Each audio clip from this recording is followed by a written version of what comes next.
You're watching Rogers TV. This program is brought to you by Rogers Xfinity, connecting you to more of what you love. Visit Rogers.com for more details.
One of the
Especially like so messed up.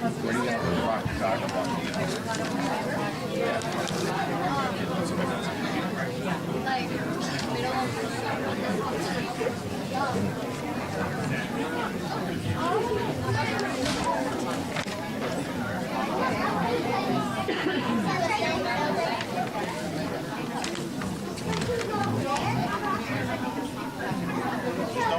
leave the building, other than that door, like.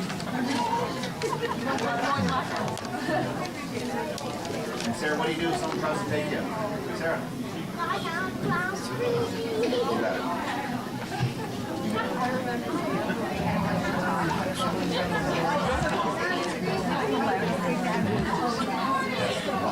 Don't go, just lie down, lie down. No one will.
Good afternoon, ladies and gentlemen.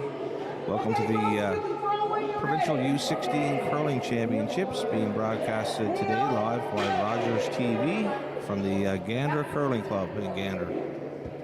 Today we feature two young teams here from the Remax Center in St. John's. The lineups there for you momentarily. And you're just viewing here now their last stone draw to the button to determine hammer. And stand by, I'll be back shortly with the announcement of the lineups. And my name is Rod Feltham, and I'm from the Gander Curling Club myself. So welcome to the viewers out there across Newfoundland and Labrador.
So this is not Kennel, right? No, it's Bishop out there now, right? Yeah.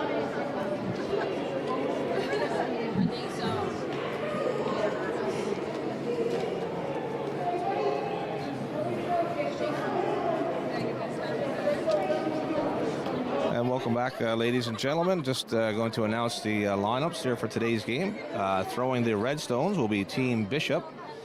Features Skip, 11-year-old grade 6 student, Cowan Heights Elementary, is Sophia Bishop.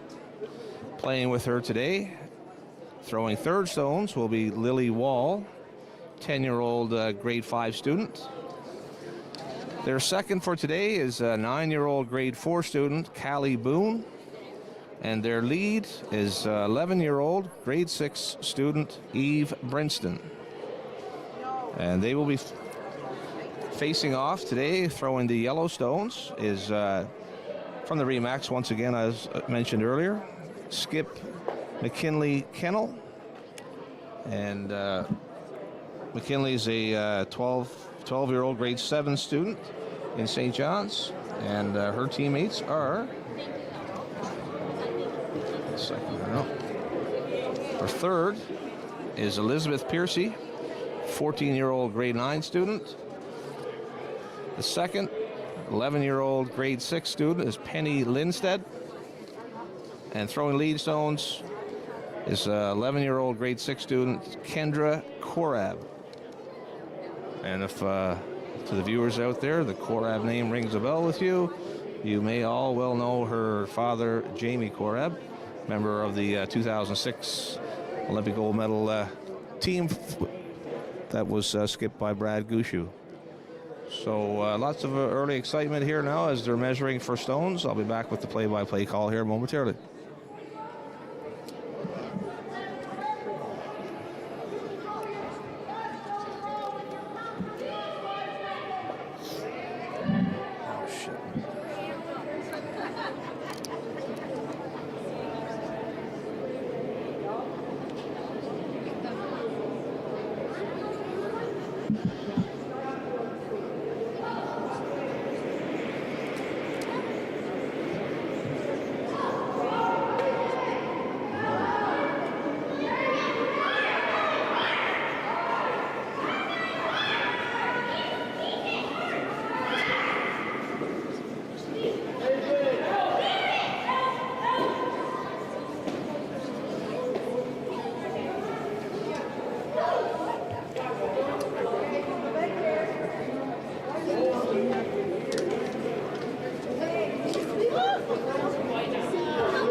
Six ends, right?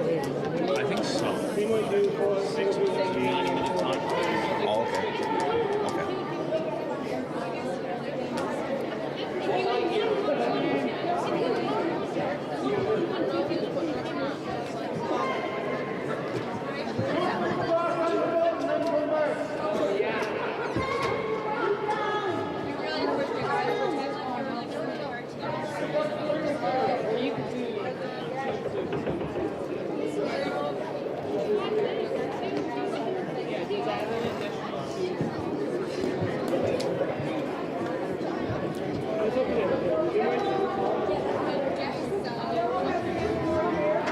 And welcome back, ladies and gentlemen, to the continuing broadcast here of the U16 Provincial Championships being held at the Gander Curling Club. As you'll see, teams taken to the ice now. They have finished throwing their last stone distance draws to the button. Hammer has been determined. And what we're featuring here this week, for those of you who are just joining us for the first time, is collaboration of men's, or boys and girls, U16 teams from across the province. And we have full house here for this week. We have 18 teams, 9 boys, 9 girls teams, all vying for the championship for provincial, for the Newfoundland and Labrador for 2024, 2025. And I know myself, we host this here in Gander for several years, probably, I'm not sure how many years going on, 15, 20 years. This is the most teams by far that we have seen, and I attribute it directly to the result of, I would go back to say 2017. the year Brad Gushu won his first Brier in his home province in St. John's. And I think we're reaping the benefits of all those young curlers who were young of age and said, I want to be like Brad Gushu. And this is a direct result now. So we have 18 teams, which is outstanding, and shows the interest in the curling in our province is alive and well. So I wish everyone good luck this week, good curling, and more importantly, have fun. So we're broadcasting here on sheet 4, and today's feature matchup, once again, is two teams from the Remax in St. John's. We have Team Bishop versus Team Kennel. And looks like Team Kennel will have the hammer, throwing yellow stones. So to get us all started here, throwing the first stone from Team Bishop is lead Callie Boone.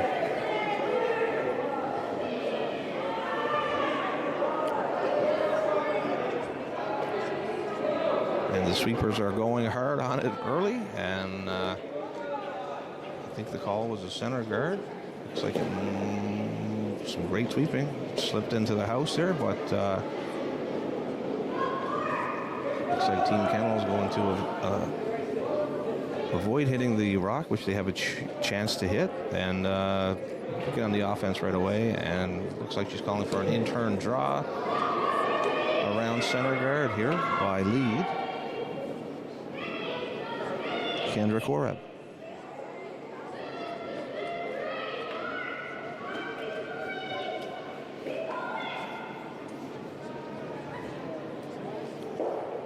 And looks like that was a little bit tight and heavy here, and we did make contact with the center guard and just punch it to the back of the house.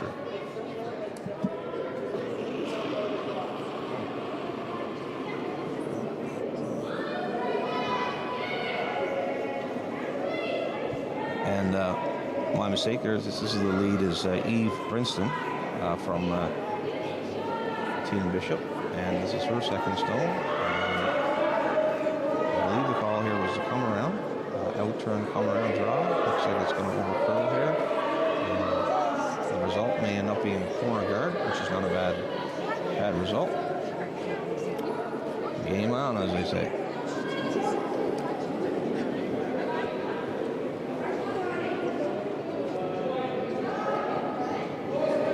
So Skip McKinley Kennel now is called for lead Kendra Korab. Play the out-turn draw around the center guard, sitting in the top of the house. Sweepers are on and off of here. Looks like it's going to maybe end up in a split here of the two stones. Yeah.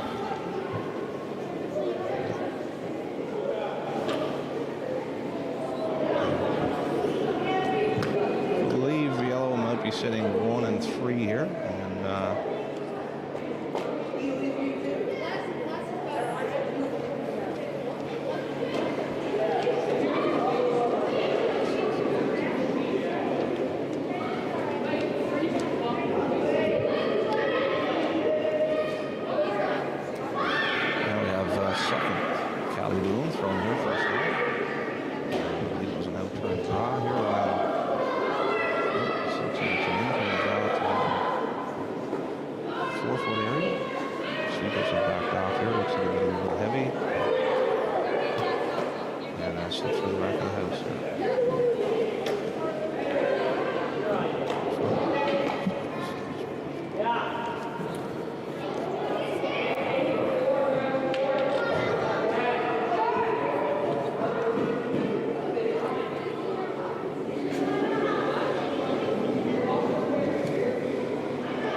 second. And start now with their attempt to take out.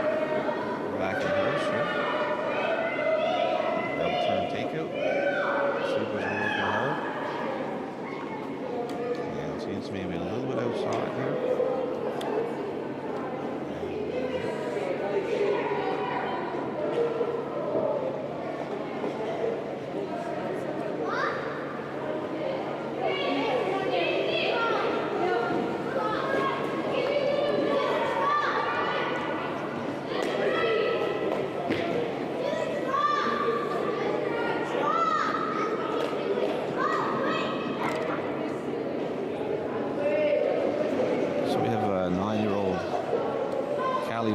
from the St. John's Curling Club.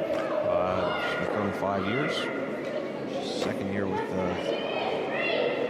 our current team. And they won their first game this year after 2 years curling together, and they've won 4 total games so far this year. So that's a great accomplishment here after winning this year last year. And just goes to show the more you keep playing, the better you get, and the better results you end up having.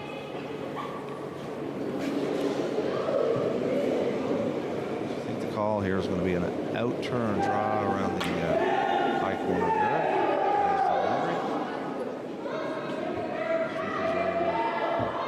Backed off a bit. Lots of room on the ground here.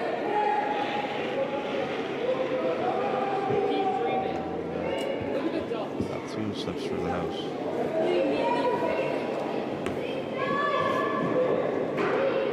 Might be some nerves there at the beginning here, just getting used to the speed of the ice. Takes a couple ends, couple games, and they'll get it figured out. They'll be fine.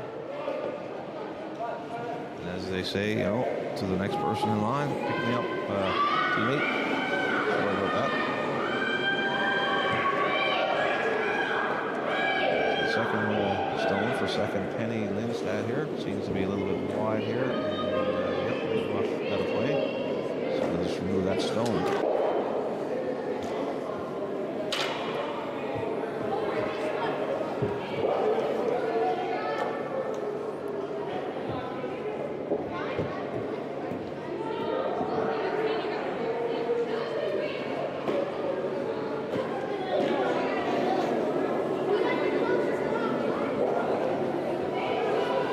Now we have third, Lily Wall, getting ready to deliver her first stone of the championship here. Appears to be an out-turn call for an out-turn draw. There's the delivery. Sweepers are on it.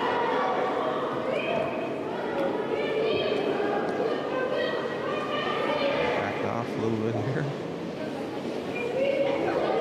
And that one too, just having a little adrenaline at the beginning of the game here. I think they're a little excited, and you know, it's the first time probably for some of these in the championship, and they'll soon settle in here, and the nerves will settle down, and they'll be fine.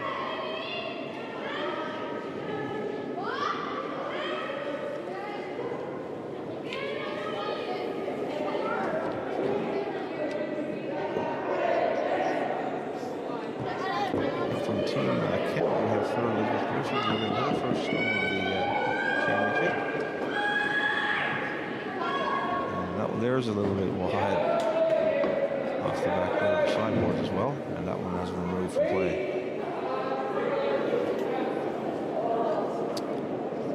Main thing is they all maintain a smile on their face, and they're having fun.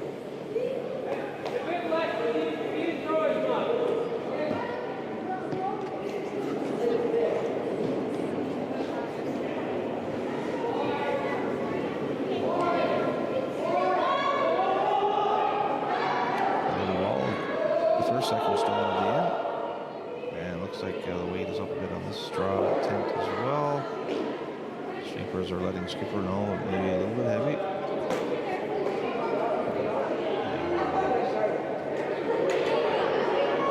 Just a little bit heavy.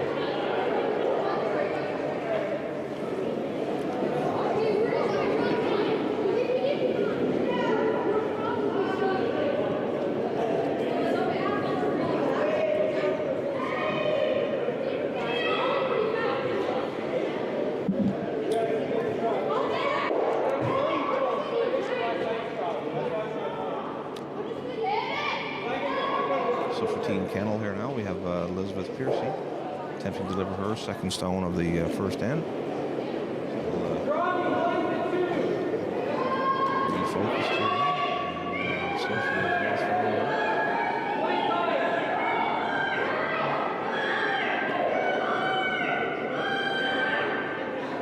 still outside, I think, as well.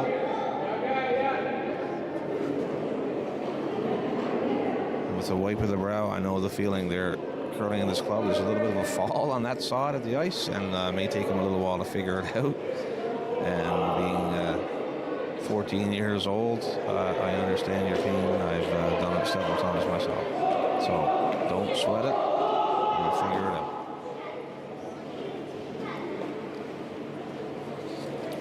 Now we're down to skip stones. So the first skip stone here now for Sophia Bishop is about to be delivered, and I think she's playing the same out-turn draw around that center guard, close to the center line. She settles into the hack here now. And we're off. There we go. Nice delivery. Sweepers are working very hard.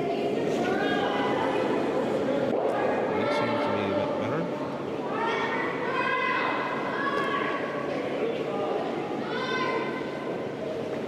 Hard is going to get over the hog line. It's in play. And center guard that can be utilized later to try and steal a point. So Coach Kendall now has come out and had a few discussing a few words with the third and the skip. Probably letting him know that that fall, we see where the fall is, and it's great coaching there. Let the kids know something that they may or may not have picked up on, and coach is able to pick up on it and relay the information, which is the great thing about having a coach on hand, on the ice, and allowed to have interaction with the young curlers at this age and this stage of their career.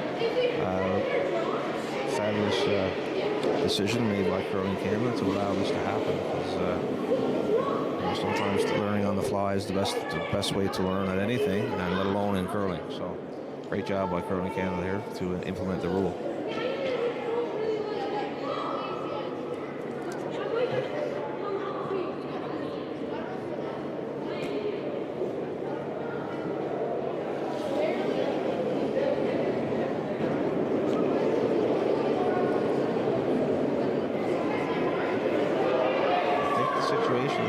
See the overhead from down there. I'm not sure if it's the yellow or the red stone that is shot stone.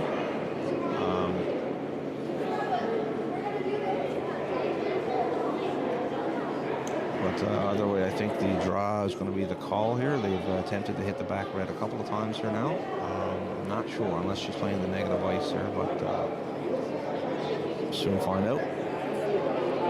So we have Skip Kennel with her first stone on the first end. It is an out-turn hit. I think it's trying to make contact with the red, and it's falling off as well.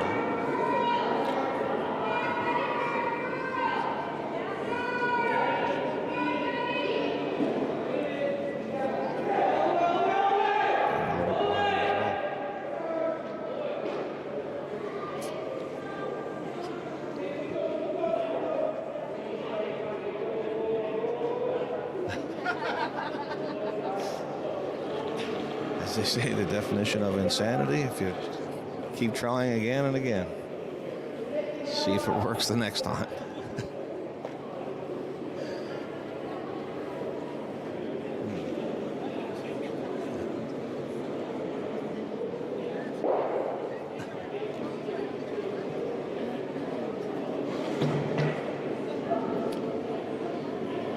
So Coach Kennel here now is reiterating once again that there is a bit of a fall here, and they have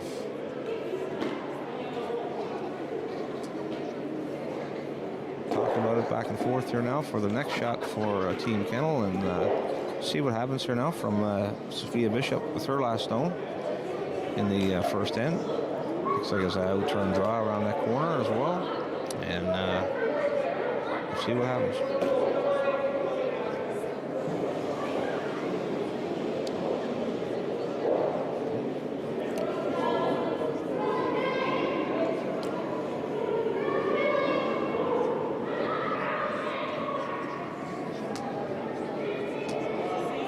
Just a little bit outside there, yep.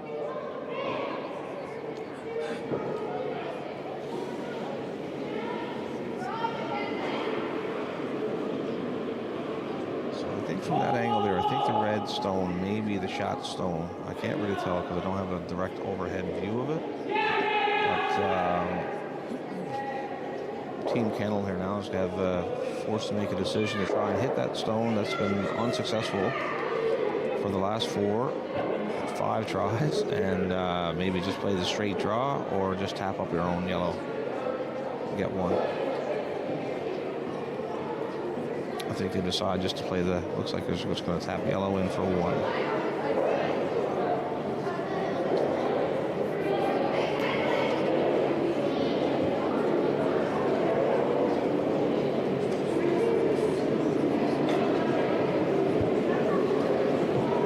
The main thing is for these young curlers just starting, when you're in a new club and trying to figure out new ice conditions, new surroundings, you know, it can be a little bit intimidating and stuff sometimes, but you know, with experience, they do get better at it. They get more comfortable, and they'll settle in here shortly, folks, and we'll see some fun shot making here very shortly. I'm guaranteed that it's going to happen.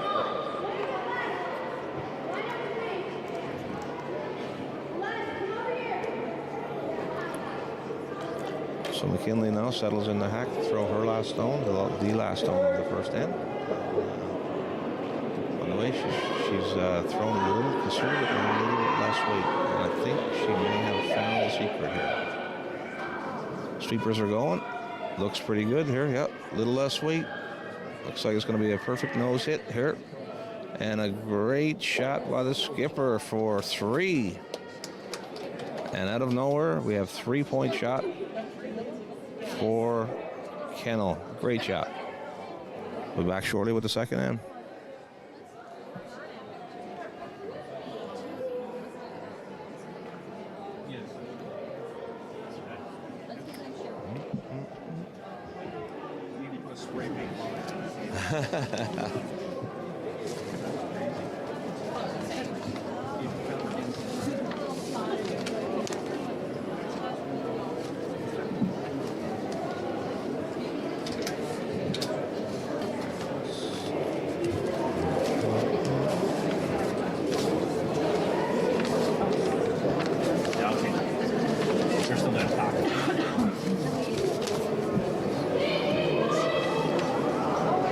The spot there's actually, the spot is right here. When you slide out, you drift over, and it just kind of takes you away a little. But if you throw a quiet weight there, it doesn't back off as much as what you said outward motion will go. But if you slide, it just hits here, you slide out, and you feel yourself drifting as you're sliding, right? But yeah, it's not, the ice is 10 times better than what it was last year. Yeah, and it's a lot faster. And last year we had 1 ice maker. We got 3 crews of 5 now, working on it 3 times a week, right? So a lot better. As soon as I see the first couple rocks, yeah, this is way faster to walk. Way faster. It's like almost as fast as St. John Remax there, right? So Like last year, oh, it was, yeah. get hot and everything. Yeah, and that's why everything's going through early here now, right? Because they'll get used to, it's really been a wicket all year, really, to be honest with you.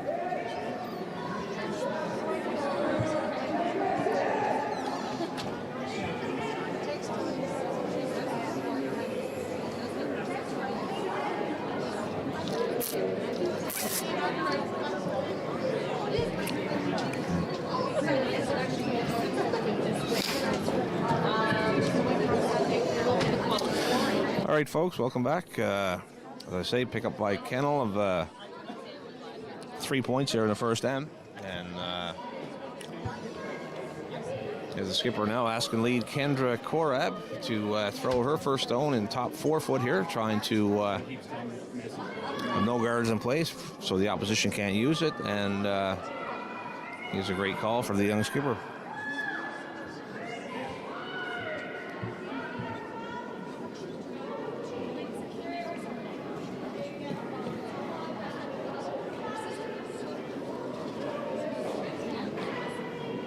And just a little bit heavy on the weight for that one.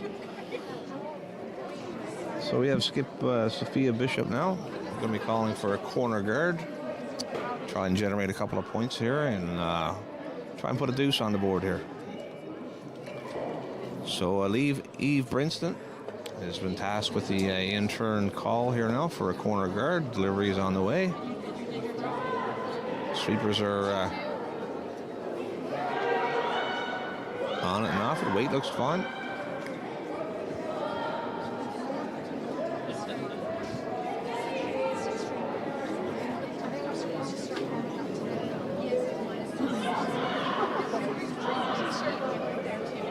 slipped a little bit heavy into the top of the house here now. So McKinley may, Team Kennel here, sorry, may wish to leave that rock alone, use it as a center guard, and that's exactly what's happening. They're asking for lead Kendra Korab now to throw an out-turn draw around that rock in the top 12, use it as a guard. And Kendra's delivery is on the way. Great delivery. I was going to say looks like Dad, but more like Mom's delivery. Nice solid delivery there. Sorry, Jamie. And Kendra's weight looks to be up. May have a piece of that one. Does she think she does? Yep. And great result there. And stuck around in the 12-foot. Great shot. So Sophia, Team Bishop here may just elect to throw the corner guard and leave that rock alone. It's in the back of the house. It's not a dangerous rock at the time, and she elects to do so. She's calling for the in-turn guard from lead Eve Brinson here. Great call for the young skipper here. Leave that rock alone back of the house. That's not going to hurt you.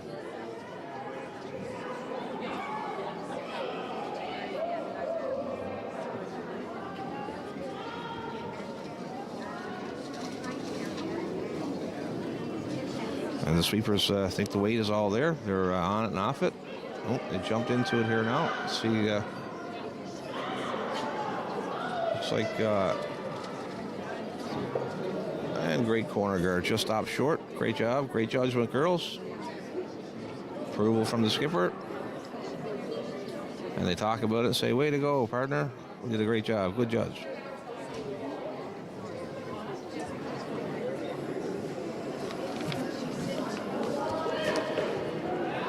Now we'll have Team Kennel here with their second, throwing their first stone of the second in is Penny Lindstedt.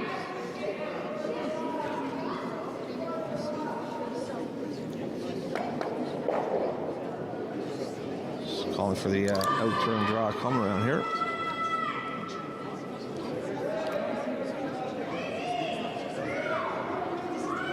Sweepers are being tasked to sweep this one. It looks like it's a bit tight on the guard here, maybe.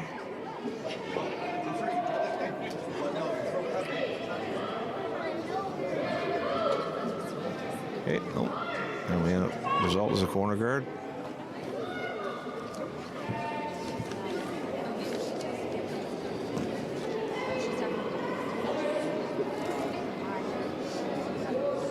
So, Team Bishop's second there, Callie Boone. Said is a 9-year-old, grade 4 student. As I said earlier, her sister, and she enjoys soccer and baseball as well. And fun fact here is that her sister is currently away playing for the NL2 team at the U18 Curling Nationals. And I believe, if I'm not mistaken, that's being held in Saskatchewan this year. So being asked to play an out-turn come around. I think the weight looks to be up. She may be able to promote her own stone. Oh, a little bit of a big weight there, but which will allow Team Kennel now to use that and drawing around. So the second, once again, is Penny Lindstedt, attempted with the task to play the out-turn come around. Penny's a 11-year-old grade 6 student from the Remax Curling Center. She's been curling for 3 years. This is her second year with this team. She was the Remax Center Rookie of the Year for 2024. She played in the U16 Provincials last year with this exact same team here. And some facts there about her. She loves scary movies, good music, and her sister as well is at the in Saskatoon, playing U18 Nationals with Team NL2 as well. So good luck to them. So the return draw came up a little bit light there, which will allow Team Bishop here now with the either get rid of that guard, play a come around here, or maybe even a tap. There you go. I see the tap on the center. Not a bad call at all.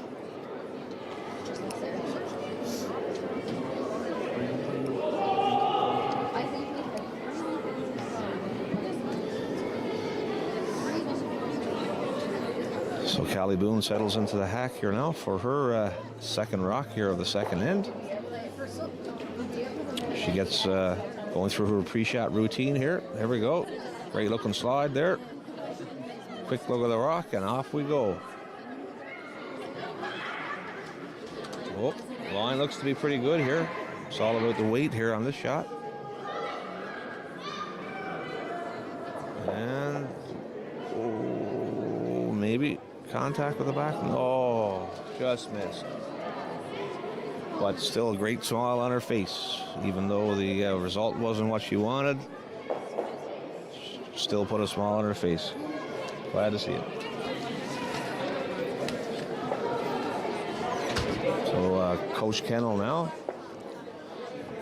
has his one intervention per end, I think is what the rule is here for U16. And out to talk to skipper here now about the shot call. That will be played by third Elizabeth Piercy here momentarily. Elizabeth Piercy is a 14-year-old grade 9 student, hails out of the Remax. She's been curling for 9 years, and she's been with this team for 2 years. And it says she's qualified for the under 15 singles in Halifax for this upcoming March. And she received the Briar Bear Fair Play Award for 2020 at the Remax Center. And she also enjoys baseball. So here we go. I think it's a tap back here we're calling it, out-turn tap back. Rock's on the way. They're trying to carve it here now to... looks like it might be a little bit wide here. Skipper is telling her back off. Nope.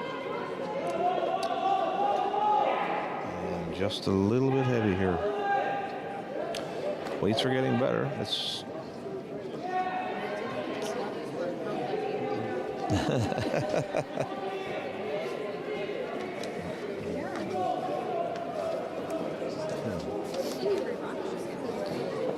And now we have third Lily Wall. Lily's a 10-year-old grade 5 student, Remax Center in St. John's. She's been curling for 5 years. She's been curling 2 years with this team. It says Team Bishop has won 4 games this year in the Kagi, I guess that's the Reg Kagi Saturday League. And she also enjoys rock climbing, likes music, and is currently in piano and voice. God love it, you're a well-rounded athlete.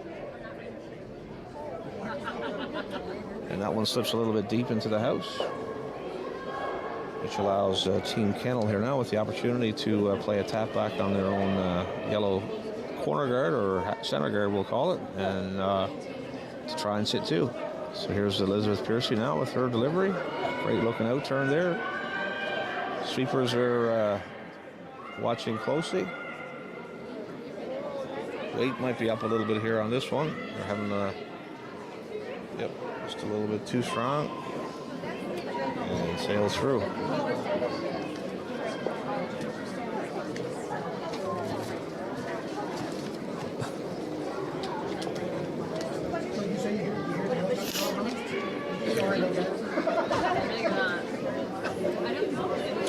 So we have third here, Lily Wall from Team Bishop here now, attempting the out-turn come around. With one sweeper only. Skipper comes out to give a hand here. Looks like she might tap it in somehow. She's going to sit down in time. Just a little bit too hard on that one. So Team Kennel still sets the one in the back of the house. Looks like they're going to try the tap up again. And Coach Kennel is coming out again for another interaction. So while I have a moment here, Skip McKinley Kennel is a 12-year-old grade 7 student from the Remax in St. John. She's been curling 9 years, 2 years with this team. She placed second for the NL, second in Newfoundland, for the U16 Rockfest singles competition, and is headed to Halifax in March to compete against the other Atlantic provinces. Well, congratulations and good luck with that. And other sports, she had fixed seat rowing. She was in the St. John's Regatta, I guess it looks like, U14 gold medalist. And Placentia Regatta won the U14 gold as well. Congratulations. And other facts that you'd like to share. So her entire family curls.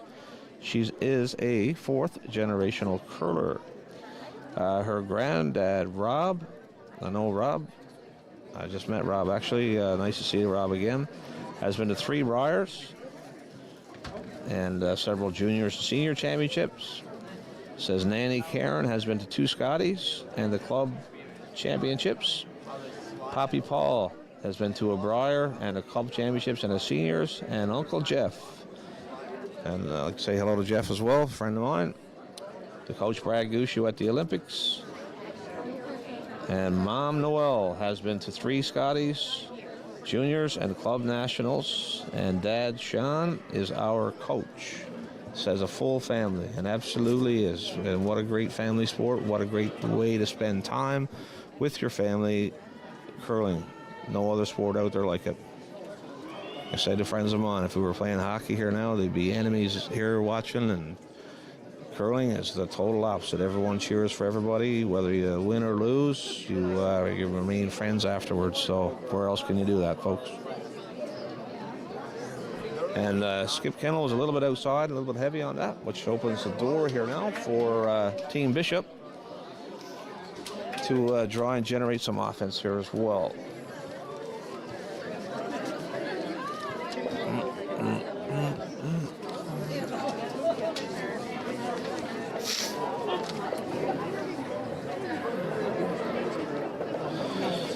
So Sophia Bishop now heads to the far end to throw her first stone of the second in.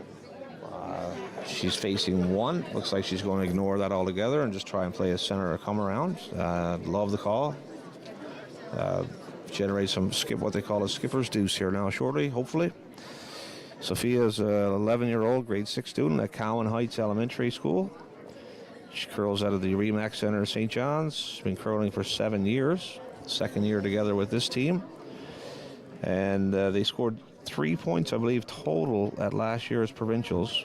But they have managed to win 3 games so far this year together, which is a great accomplishment. Onward and upward there.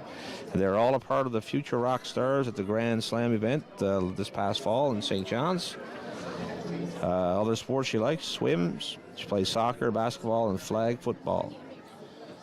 So right now her out-turn looks like a great weight here. Out-turn tap. Absolutely. Fine shot. Sitting 1. Great shot for the skipper. And other facts about Sophia. She sings and is learning to play the guitar and ukulele. She's a huge Taylor Swift fan.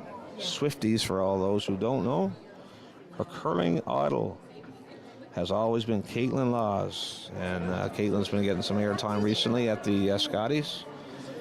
Sophia has been wanting to curl since she was about 3 years old. Dreams are coming through for her. She's got a bright future. Great shot by the skipper here in the second in.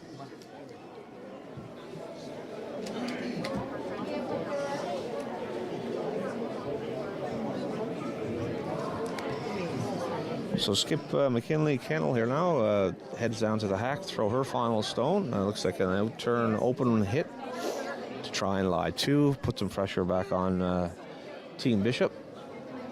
And she settles into the hack here now, getting ready to go through her pre-shot routine, which to all you people out there watching is a huge part of the curling game, is to have that same routine every shot. And eventually when you get that down pat, doesn't matter with the pressure situation or not, you go through your routines and you'll end up with fine results. And anyway, out-turn is on the way here. Looks like we're doing, just a little bit outside here. And pushes it through, which will open the door here now for Sophia Bishop to play a draw here now to get her second point and make this a 1-point game here.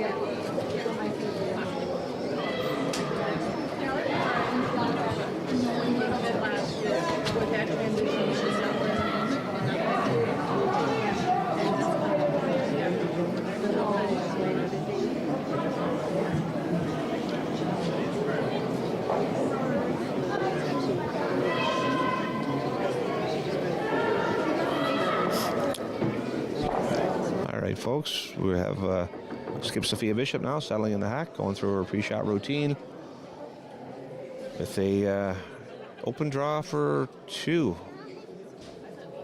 Looks great line here. Weight looks to be good from my angle here. Sweepers might want to keep this clean here.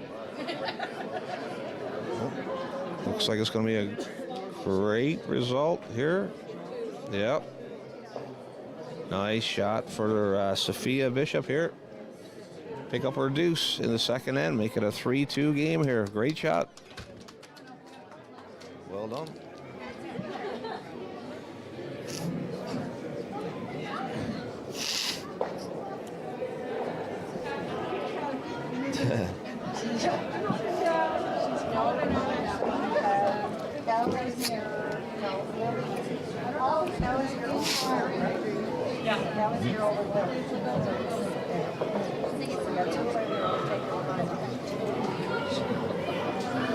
So after 2 ends of play here,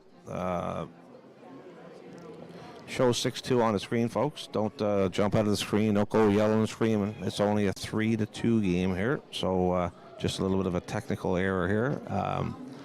Looks like the Rogers crew can hear me from over there, and I've fixed it. And so you can settle back down in your couches there now and stop yelling at the screen. It is 3-2.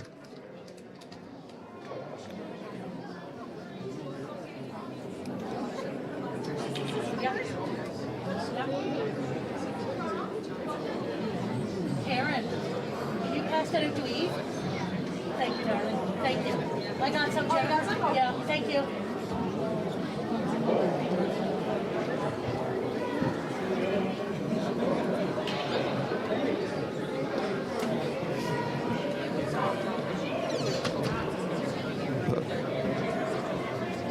Thank you, Karen. Thank you.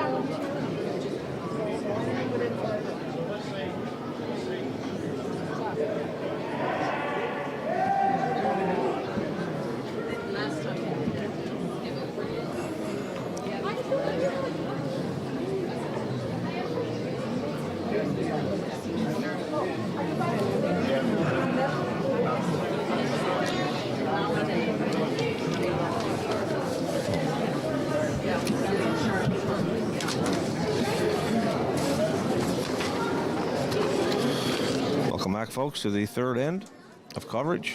We have a 1-point game here entering the third end. And lead E. Brinson now been tasked with the center guard. Sweepers are working tirelessly on this one.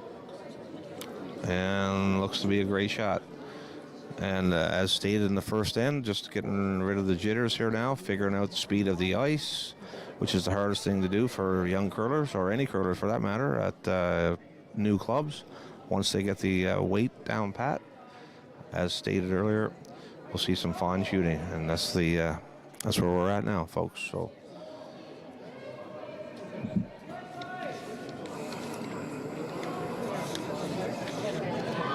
we have the kennel lead, Kendra Lilly. Her first stone here of the third end. And as for the intern come around, and I might have said Kendra Lilly, Kendra Korab, sorry. She's an 11-year-old grade 6 student from St. John's. She's been curling 7 years. This is her first year with this team. She also likes volleyball and tap dance. And 2 years ago, Kendra shaved her head. So Young Adult Cancer Canada, YACC, and the Shave for the Brave, which was, I watched that actually on the NTV News, along with her dad, Jamie, and they raised over $11,000. What an absolutely awesome gesture and thing to do for a great cause. Well done. Very proud. And the following year, she was the Young Adult Cancer and Youth Ambassador for Canada. Absolutely amazing. 11 years old, and this is where your priorities are right now. Good on you. You're going places.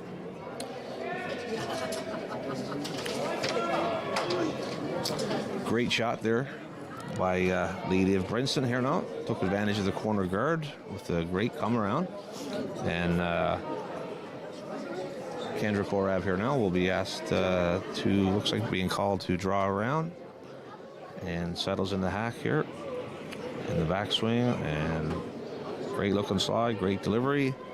Once again, gets it from mom. I know what dad curls like. So the sweepers are backed off here and they're watching this. And looks like it seems to be a little tiny bit heavy on the weight there and just sailed through a little tiny bit. It's all right. Once she figures it out, she'll be okay.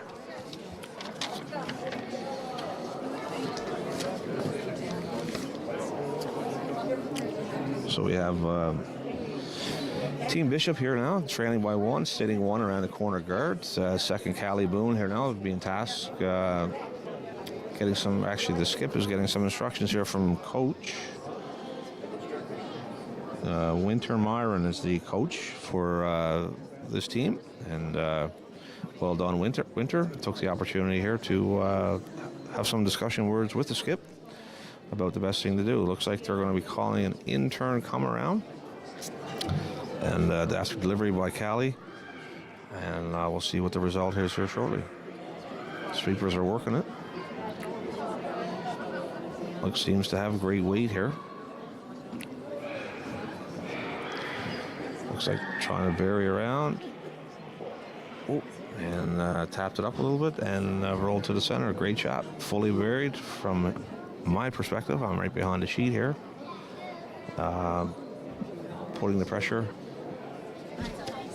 on Team Kennel here, where we'll have Penny Lenstead. The second is going to be tasked what looks like to be a come around. It's going to take it rather than hit, which she's able to do. The rock's in the house. She looks like she's going to be asked to draw around. Rock's on the way here. Sweepers are relaying information to Skip, let them know where they think the weight, where the rock's going to end up. And the Skip will call them on for the line call. Weight looked to be good, maybe just a bit inside and under corner, but Team Bishop will lie 2 points here. And tapping the broom here, Team Bishop. Looks like she's going to ask Callie Boone here now to play a center guard, which is a great call. She has pressure now. She's buried under the corner guard. If she can put a good center guard on this, you're really going to put the pressure on Team Kennel here in the third end, trying to steal a point and tie this game up here. Great looking delivery, great release. Sweepers are working, weight looks fine. Sweepers are working hard.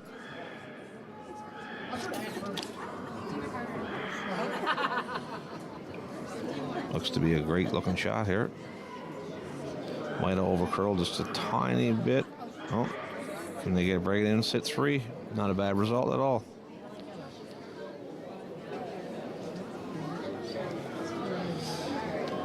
All right, so Skip McKinley Kennel here now will ask her second, Penny Lindstad, to play a hit on the open stone here at the top of the 12-foot and try and relieve some of the pressure here now.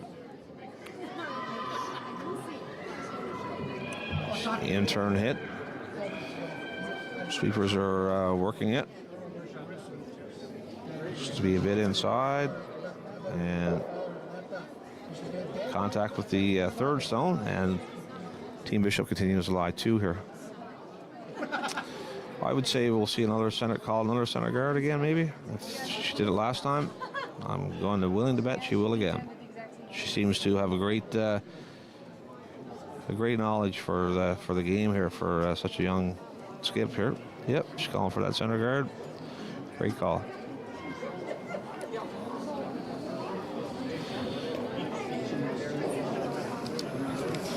So third, Lily Wall will be asked to place the center guard here now with the intern shot. Delivery's on the way. Nice smooth delivery. Sweepers are working hard on it.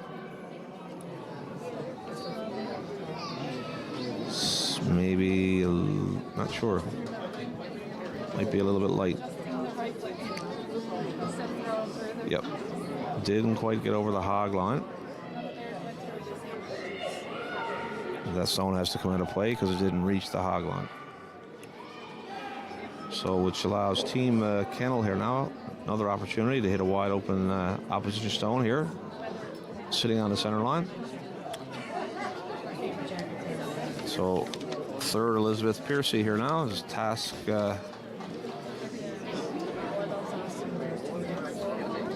with the job to remove the opposition stone. Looks like a great looking delivery here. Sweepers are on it and off it. This would indicate that it's very close.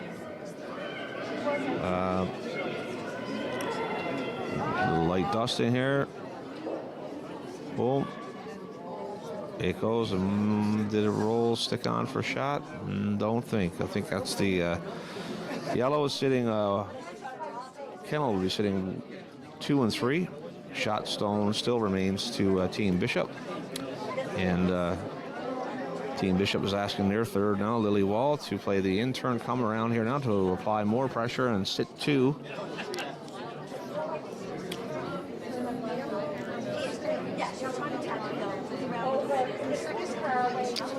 Delivery's on the way.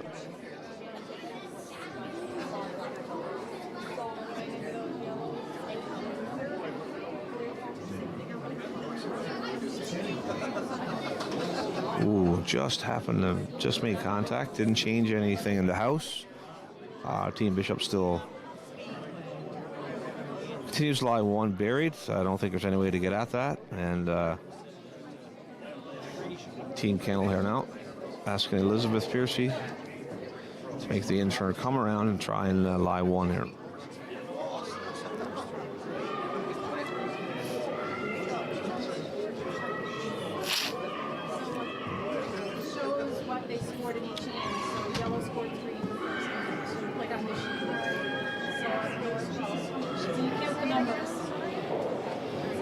Contact has been made. Looks like it's going to roll in for a shot stone. Roll to the open. Yep. What is wide open here now?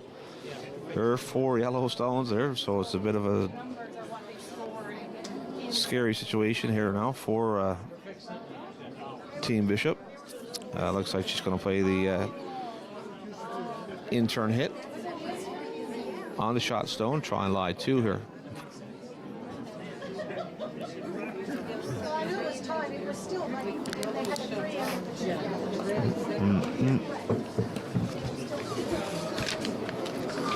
Right, because in St. John's, they look up the games, right, on the numbers. Yeah, it is so we're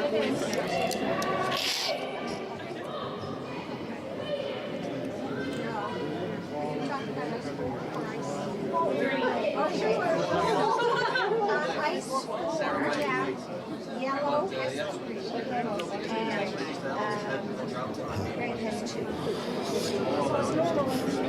So skips Sophia Bishop now, settles in a hack, has a little wink and a smile for the fans in the front row, family, I'm assuming.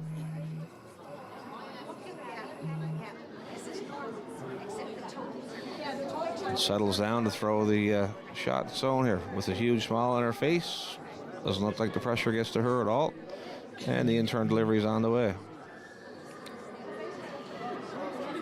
Sweepers are standing by. Looks like it might be a little bit inside there. Yes, just haired it, they say. So Kennel continues to lie 1. They have 4 stones in the house. However, the second shot belongs to Team Bishop. And just by judging the way the ice is on that side, it doesn't look like they're going to be able to make a play on that stone. So it'll be just a straight draw to come around and lie 2.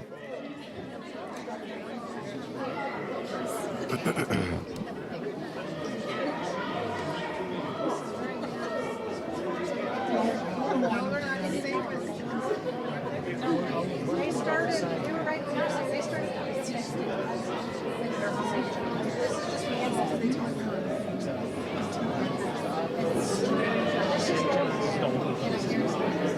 Because they were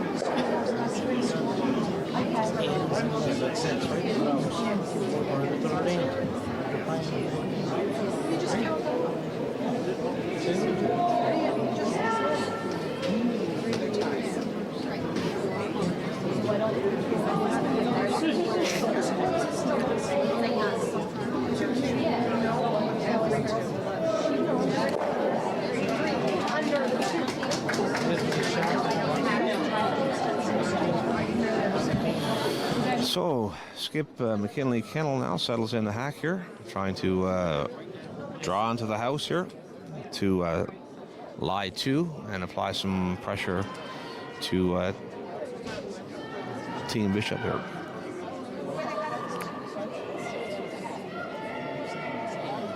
The sweepers have backed off a little bit here.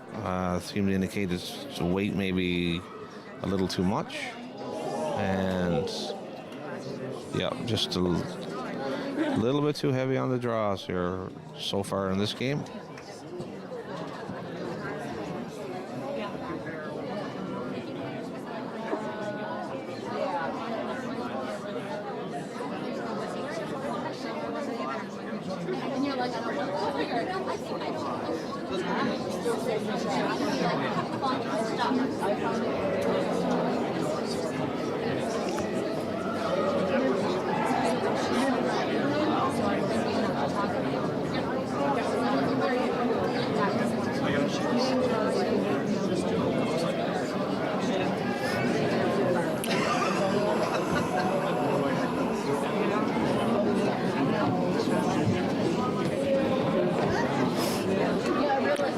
So Skip Sophia Bishop now comes back to the hack here.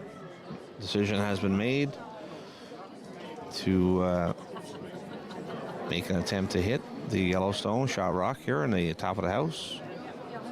And lie to, putting the pressure on Team Kennel with one stone remaining to make a draw or a hit against two. We'll see what happens here shortly. She retains some information of her sweepers, what she plans to do here.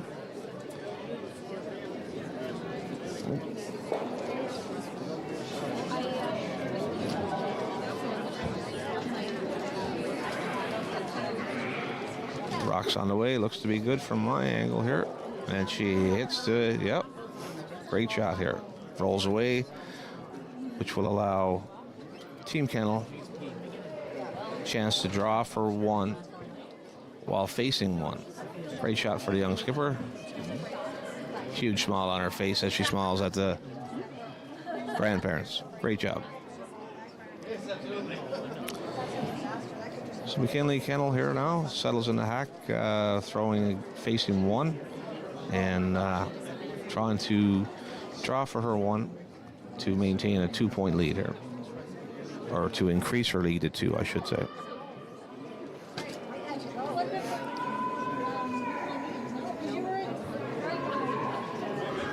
Sweepers are working it hard here. This is going to be close, I believe. They're all working on it. Just a little bit light here, which results in a steal of 1 for Bishop. And jubilation by the skip here. She enjoys the steal. And folks, this is what it's all about. It's enjoying the game.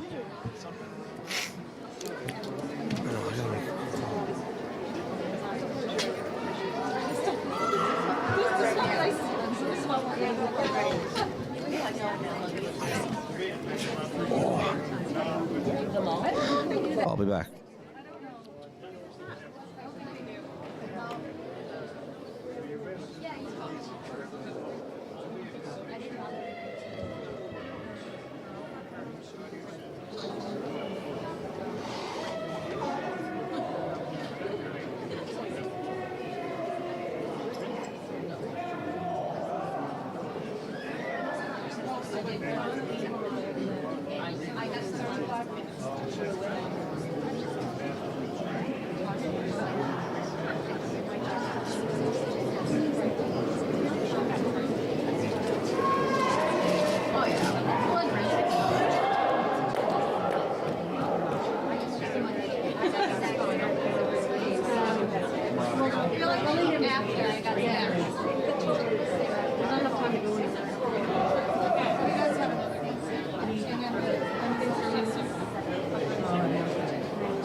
folks, welcome back here in the fourth end.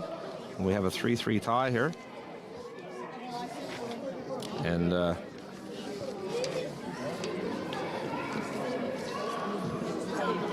the lead stone there just sailed through the house, or I just missed it. It might have been short, and it's not in play, which allows Team Kennel's lead here now. Kendra Korab the opportunity to throw a corner guard and generate some offense here, and when in a 3-3 tie as we halfway through the 6 end games here for the U16 championships. So Kendra with the out-turn delivery for the corner guard here, trying to generate some offense for Team Kennel here.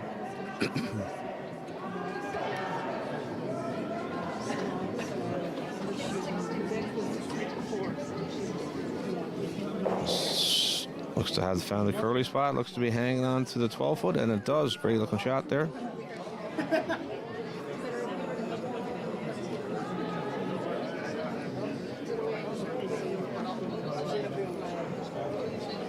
So Skip Sophia Bishop is going to ignore that stone altogether. Going to throw center, ask Eve Brinson now to throw up a center guard and totally ignore that rock in the 12-foot altogether, and taking advantage of the free rock or the free guard zone, 5 rock rule.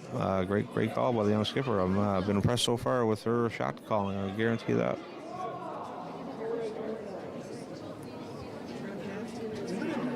Yep. And great shot, slipped a little bit deep, but it is shot rock in the top of the 8-foot, and Kennel will have to deal with this.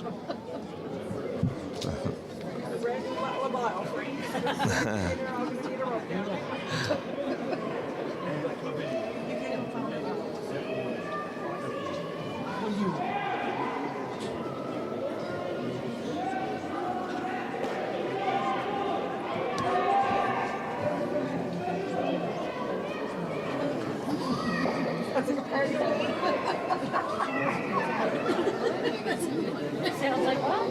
I said I got a cold pack, a heating pad, and an ice pack. I said, sounds like Cardi B and bio. So they're having discussions here now what the call is here for lead Kendra Korab. And I think it's an in-turn hit here. Weight looks to be good. Line looks good. I think we could see some smiles on some faces there very shortly. There we go. Great looking shot. Splits the house and lies too. Some high fives going around here. Great shot.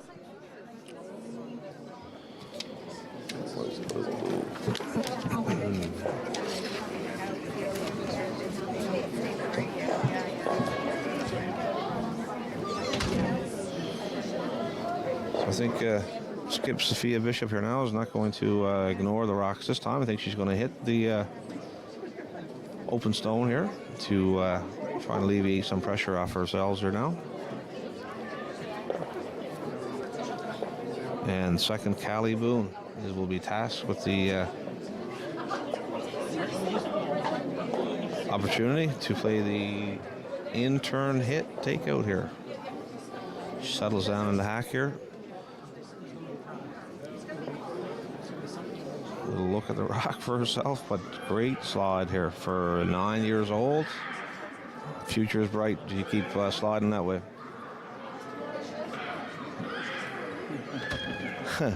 And she's got the lungs to back it up.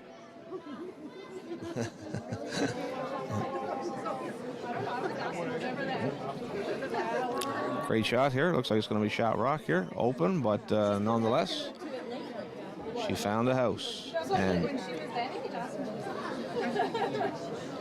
but it seems to be they're more interested in the signage on the wall, which is what you would expect from 9 and 10-year-olds. Great to see it. Just loving being out there playing the game, having fun.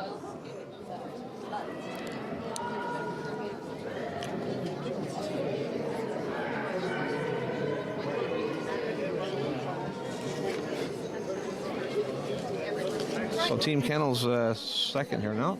Penny Lindstedt. Out-turn takeout was the call.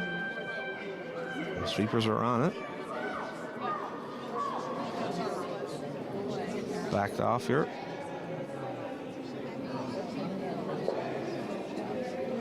just floated a little bit wide, caught contact with her own stone and rolled out of play.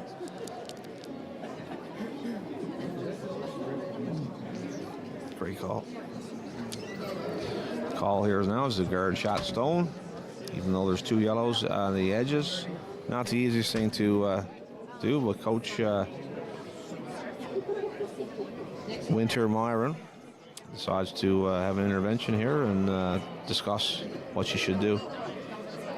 She wants to split the house, or he wants to split the house, sorry. And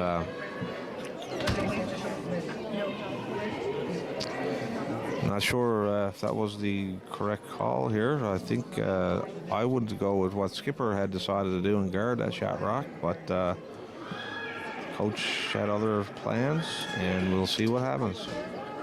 Callie Boone here now with the outturn draw to split the house. Just to be a little bit heavy here.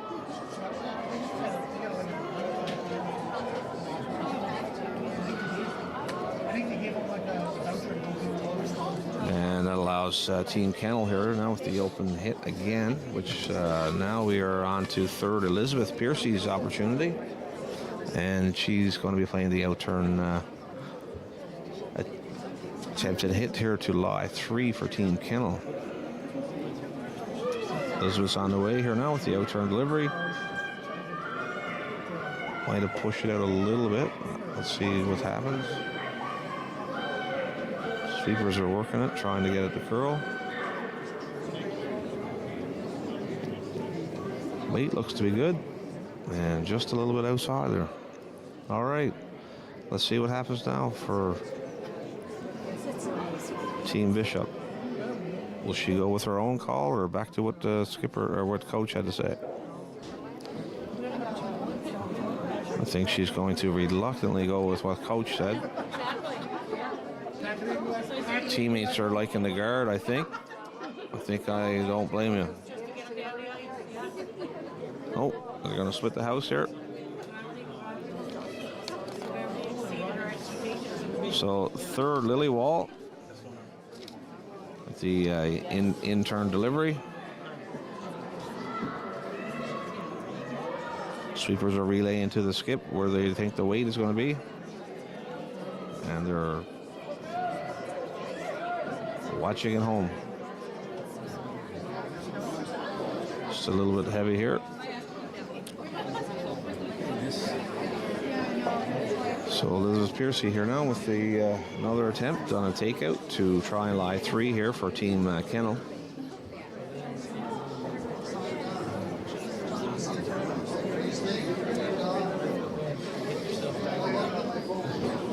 Broom is down. Elizabeth's in the hack. Delivery's on the way. Nice outturn delivery, nice release. Weight looks great. Controllable weight. This one's going to be a bit closer.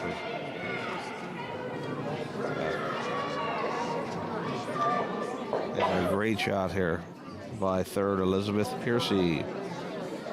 So Team Kennel here lies 3, and big trouble here now for Team Bishop.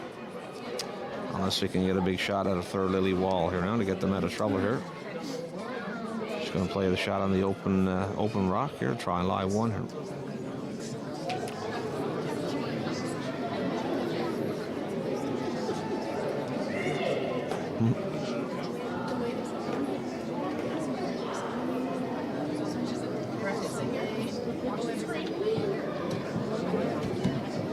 There we go. Lily's in the delivery's on the way.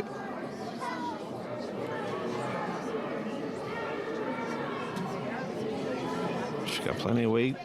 Sweepers are working it. She may have the outside one.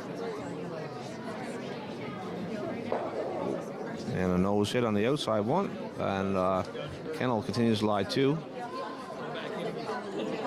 Now the question is, where does Team Kennel go with this rock?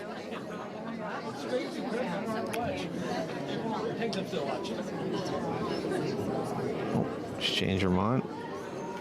Yep, she's going to split the house to lie 3 here now.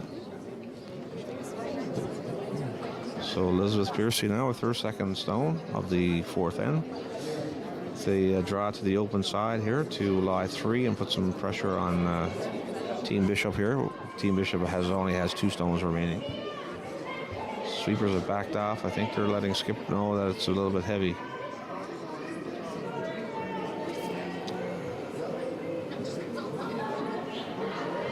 And yep, sweepers were right, a little bit too much.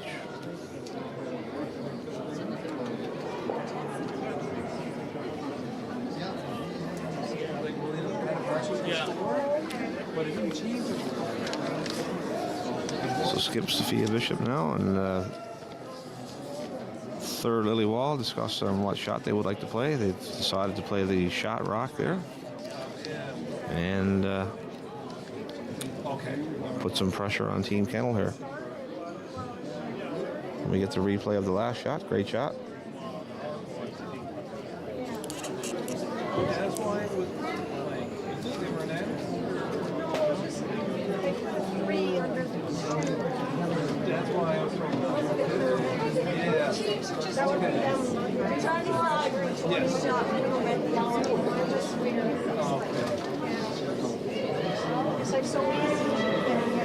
I think the decision has been made here to play the out-turn hit and sit 1 and 3 and force Team Kennel to have to make a shot on this shot rock here momentarily. Stay tuned. We will know in moments. She's relaying to the sweepers here now what she wants to do and how much fun it is to be on the ice here, and Mom and Dad are in behind the screen, and we're high-fiving and we're laughing and having fun. I know I'm having fun. It's great to see the smile on the young one's face here and just learning to love the game. The game will give back to you if you give to it, to the game. Oh, I think she decided to change the turns here now. There we go. So Sophia, delivery's on the way.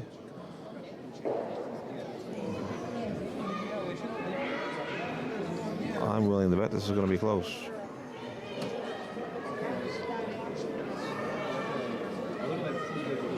Looks like a great shot there. And beautiful shot. She's been on fire all game, keeping her team alive. Great shot. She's like,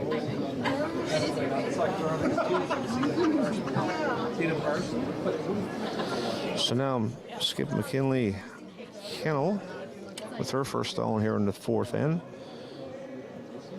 Looking to play a nose hit on the shot stone by Team Bishop and lie 2 with 1 stone remaining from Team Bishop. Trying to take a 2-point lead here.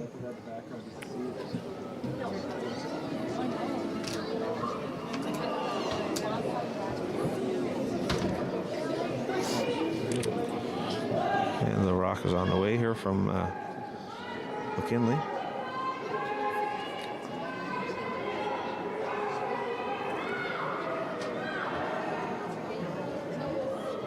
I think she got out a little bit. Oh, she played the wrong turn, I believe. Yep, and it's rolled out of play here. I think that was the wrong turn. By mistake. All right, so Sophia now has an opportunity to split the house, lie 2, and put the pressure on Team Kennel, who has last rock here now, to either draw against 2 or play a nose hit for 1. Yeah, it's because they ran each other. They're more cohesive now. Well, Kevin was in a couple weeks ago. He seems like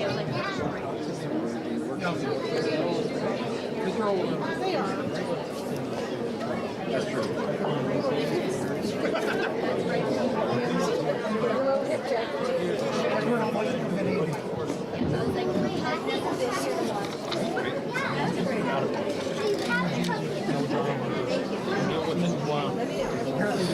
All right, folks, we have Sophia now, just getting in the hack, relaying information to her sweepers, where she wants the rock to end up, and she settles in the hack.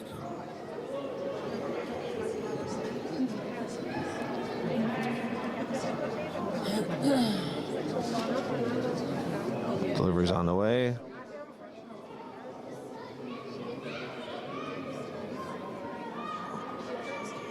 Sweepers are indicating it might be a little bit heavy here.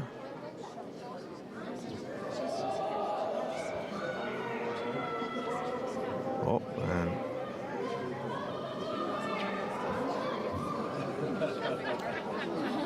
great shot here. So now she's lying 2. I believe the yellow is the 3rd shot. So Skip McKinley Kennel now will be forced to either hit those 2 or just play the draw for 1. Coach Sean Kennel now goes out to have a look and have a discussion with the team about what the options are.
So after a brief discussion here, I think the team has decided to play an out-turn hit on the 2 reds. And facing 2 here now is a big shot coming up for Skip McKinley Kennel to secure a point for her team.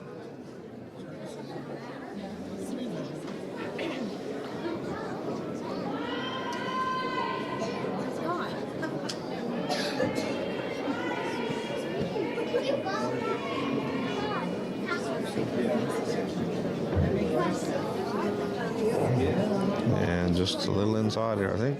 Oh.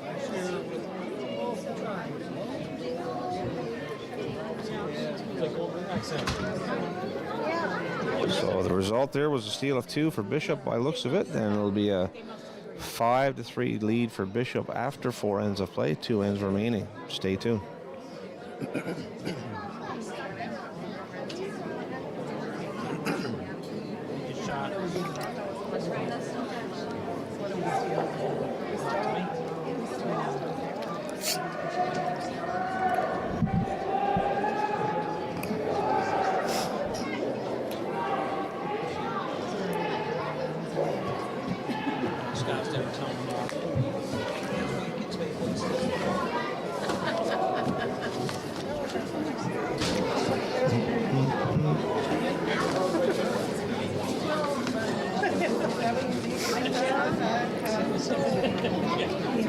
Go behind the curtain and chat with her.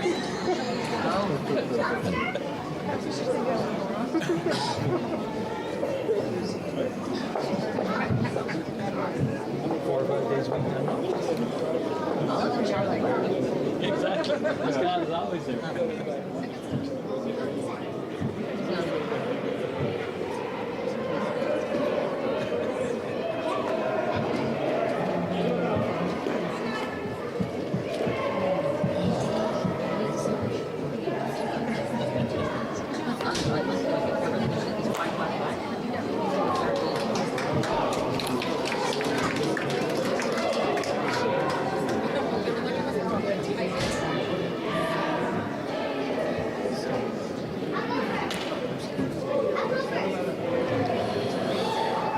right, welcome back, folks, to the fifth end. Team Bishop there with a 2-point lead after a steal of 2. And lead Eve Brinston has been tasked with the call here to place a stone top 4 foot. Looks like good weight from this end. Sweepers are working it hard. Line looks to be good.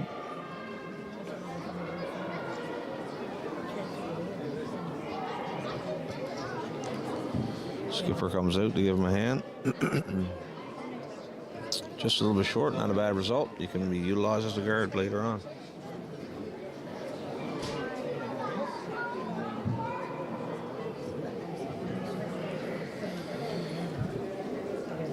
It's Team Kennel. Lead is Kendra Korab. Kendra has been tasked with the intern draw come around. Trying to apply some early pressure here.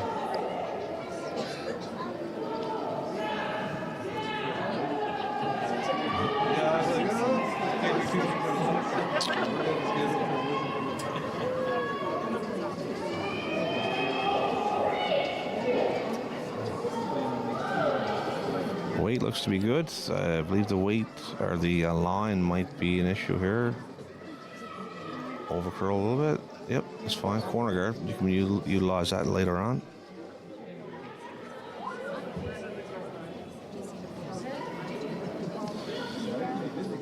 So Eve Brinson with her second stone of the fifth end has been asked to come around the center guard. That's when she threw earlier. Rocks on the way. Sweepers are jumping up and down or sweeping and sweeping. Working it hard. Skip comes out to help. Line's good. And result just outside, which I don't think can be hit because it's not in the house. And great spot for a stone here to utilize later on. So Kendra Korab now been asked to play an intern come around.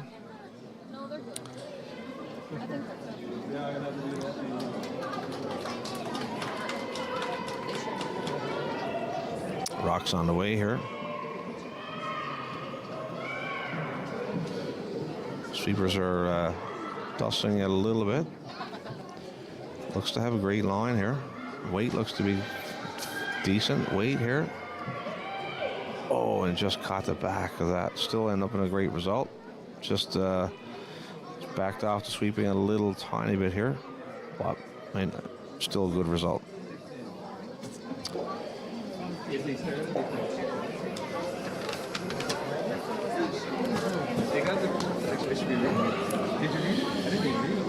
Now Bishop second, Callie Boone now with a rock that's fairly exposed here. Been asked to play an intern takeout here, and she settles in the hack here to make her throw here shortly.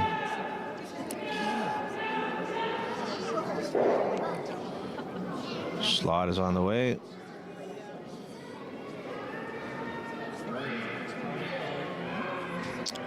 Might have set it back a little tiny bit.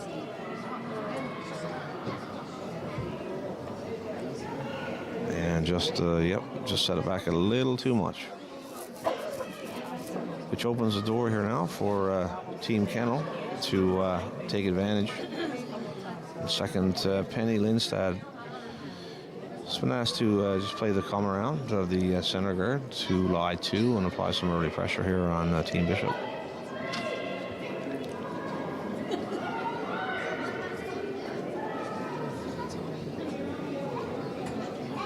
So Penny Lindstad here now in the backswing here. Delivery's on the way. Nice in-turn release.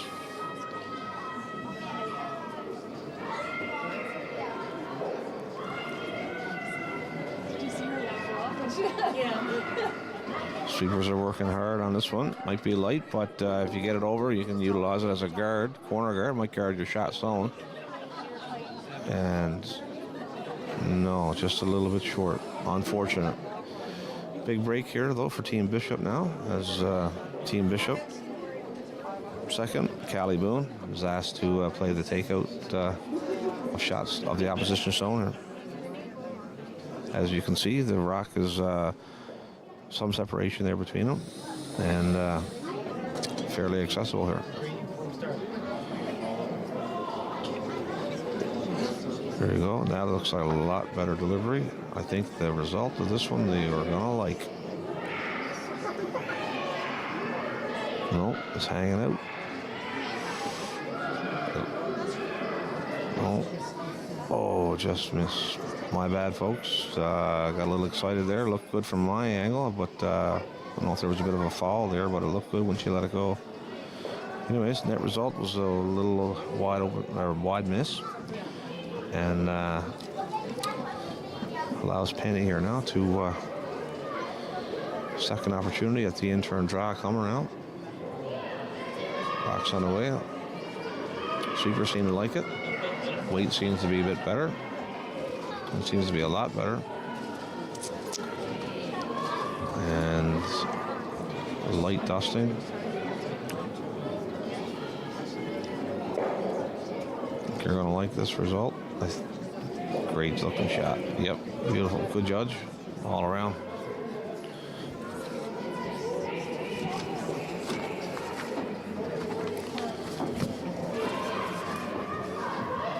So Coach Wintermeyer now has a interaction with Skip.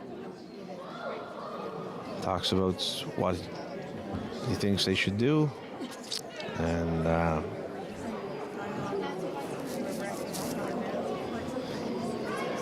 as we watch the replay here now of the last stone, great shot here, and being down 2 points here, that's a great shot to try and get your deuce back.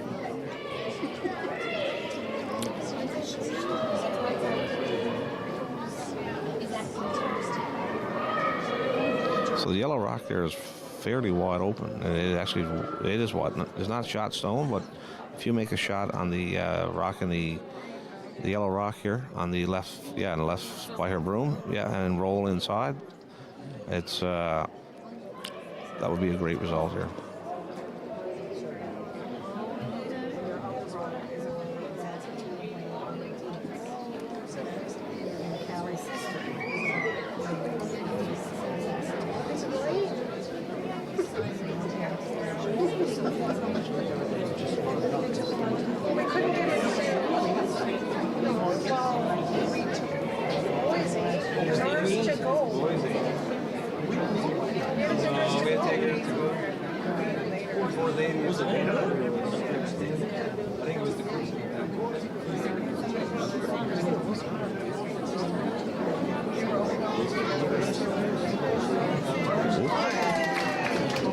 Lily Wall's stone is on the way. Sweepers are working it hard here. It's going to be close. Is it going to squeak by? No. I just open up the shot rock. Not a bad result. And do you put the guard? The question is, do you put the guard back up there, or do you come in around the corner to lie 3? And top 12, center line, great call.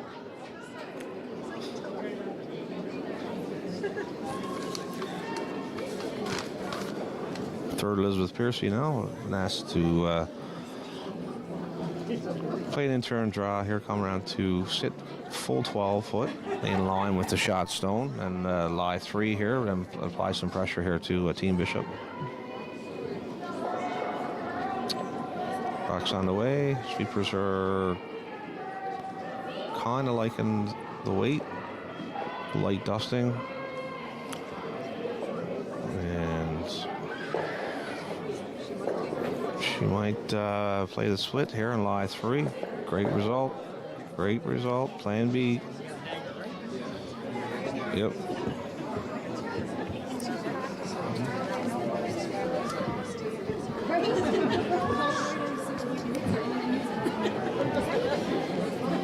And the yellow rock's fairly wide open. We'll double and roll here now. Coach Myron is going to have another discussion here. Situation hasn't changed since the last shot. I think the same shot would be the call here. you've moved the rock from the center line, but you still can play a shot on the wide open exposed. Maybe even make a double here.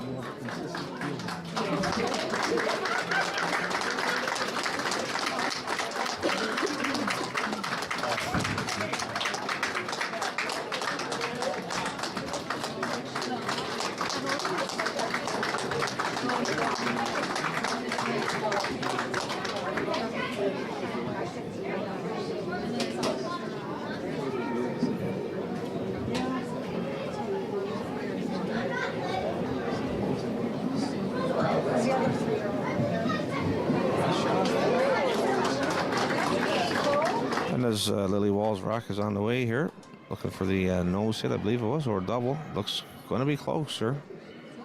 Very close. Oh, just off the. What a great shot, though.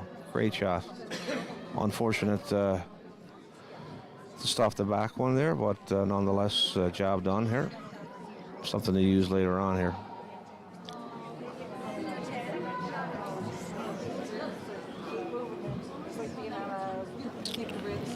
So Coach Pennell here now, just having an interaction with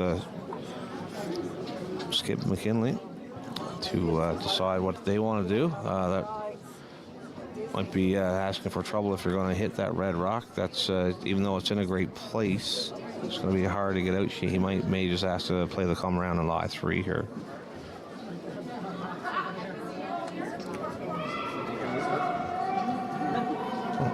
Looks like it's going to be the hit is the call here. So Elizabeth Pierce, is tasked with the job here to play a hit and roll, lie under corner guard, probably sit 3 here. Oh, rock's on the way.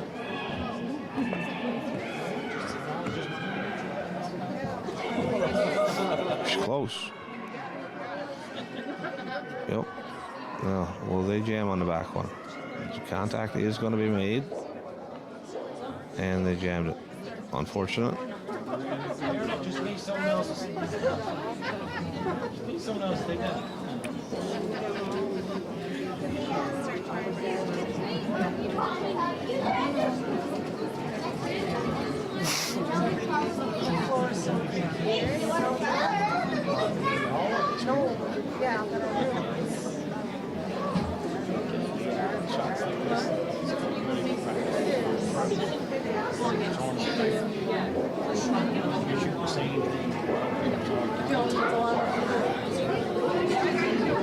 It's just their experience of just doing whatever.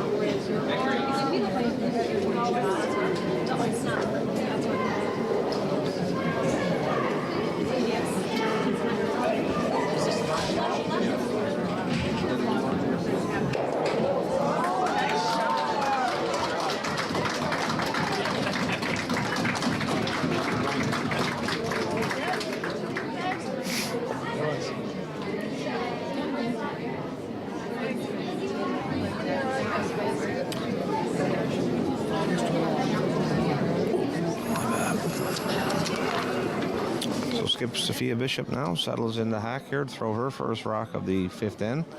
Already lying 1 here in the back 4 foot. And I'm not sure what the call is. It may be a hit on the yellow in front. I'm not sure. Looks to be a bit narrow. Scott just took a breath first on. May come off her own. No. Just a little bit heavy there. Which opens the door here now for Team Kennel and Skip McKinley to play a hit on the shot stone and lie 3 here. And a big 3 will go a long way. Take a 1-point lead after this end.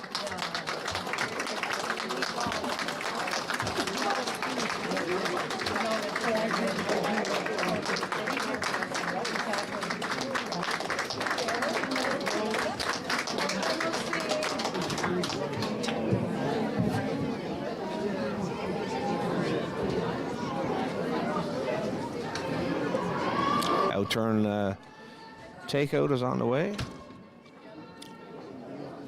is going to might over curl here. She may get it off her own stone. Weight seemed to be a little bit down here, but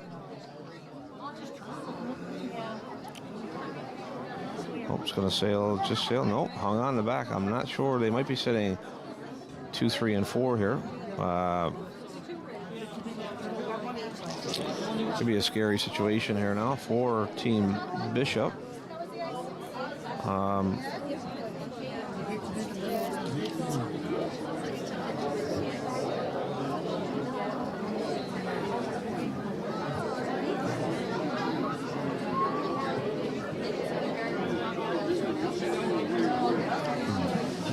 So has it been a close game?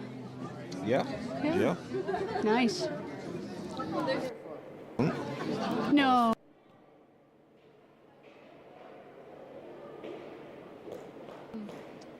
First time team playing in a Bonspiel together. So, you know, a lot of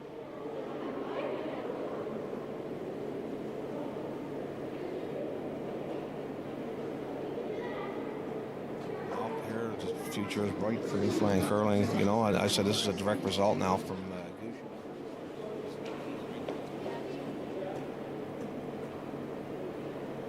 A few years back, we would have had like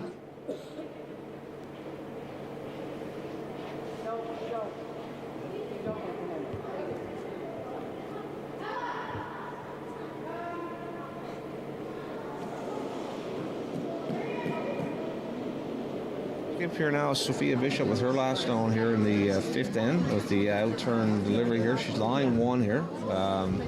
Looking to add a bit of pressure here now to Team Kennel. Rocks coming in nicely. oh, it's starting to curl here now. Yep. Even a guard here is not good. Yep. She's going to bounce off a little bit. Great shot here.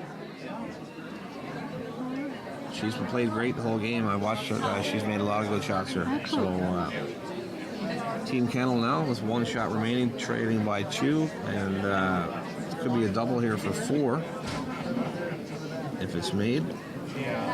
So I guess they're having their intervention there now. Is that the coach coming out? Is that 1 per end, right? I'm not sure if it's 1 per. I thought it was 1, but I've seen them there a couple of times, so I'm not sure. Okay, I guess they're not calling it closely, because they're such a. This is under 16, but there are some 12 and 13-year-olds playing. So. But they introduced this a few years back about having the coaches on the ice and being able to talk, learn on the fly, which is a great thing for curling, because usually it was after the game and you discuss this with 9 and 10-year-old kids about what happened 2 hours ago. They don't remember that. No.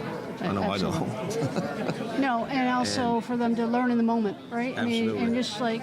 Yeah, and it's great. It doesn't. I mean, there's a time limit on the game. It doesn't slow the game down very much, and but it's a good teaching tool for them, right? So.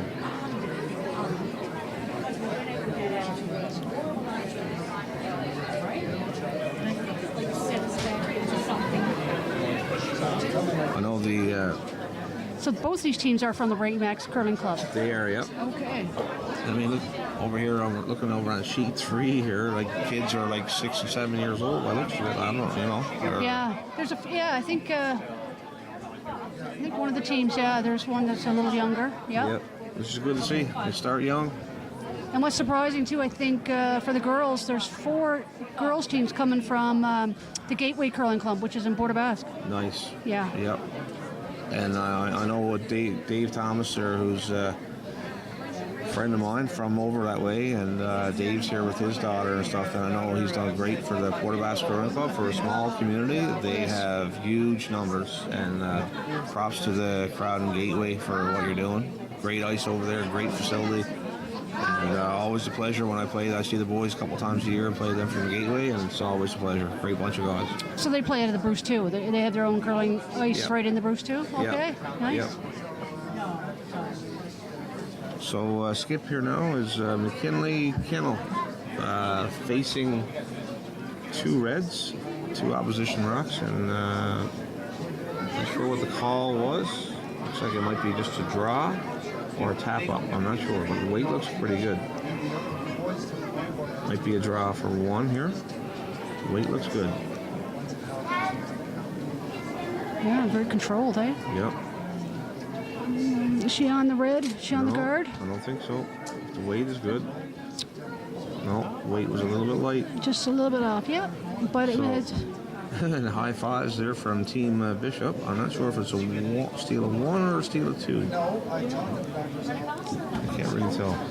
I think it's going to be, Definitely 1. it's hard to see from the angle. Yeah.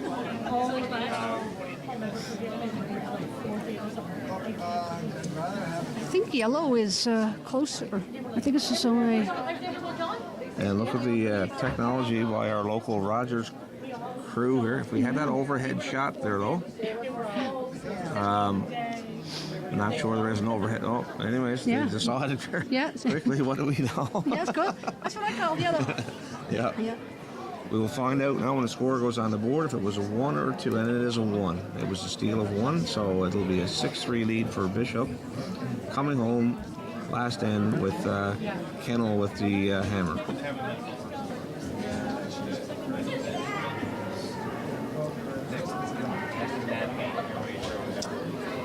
Remember when our kids first started playing U16, they were 10, and the boys weren't tall enough to reach the score there, so one of the brothers had to lift the other brother up to put the score up because they were Wow. too short.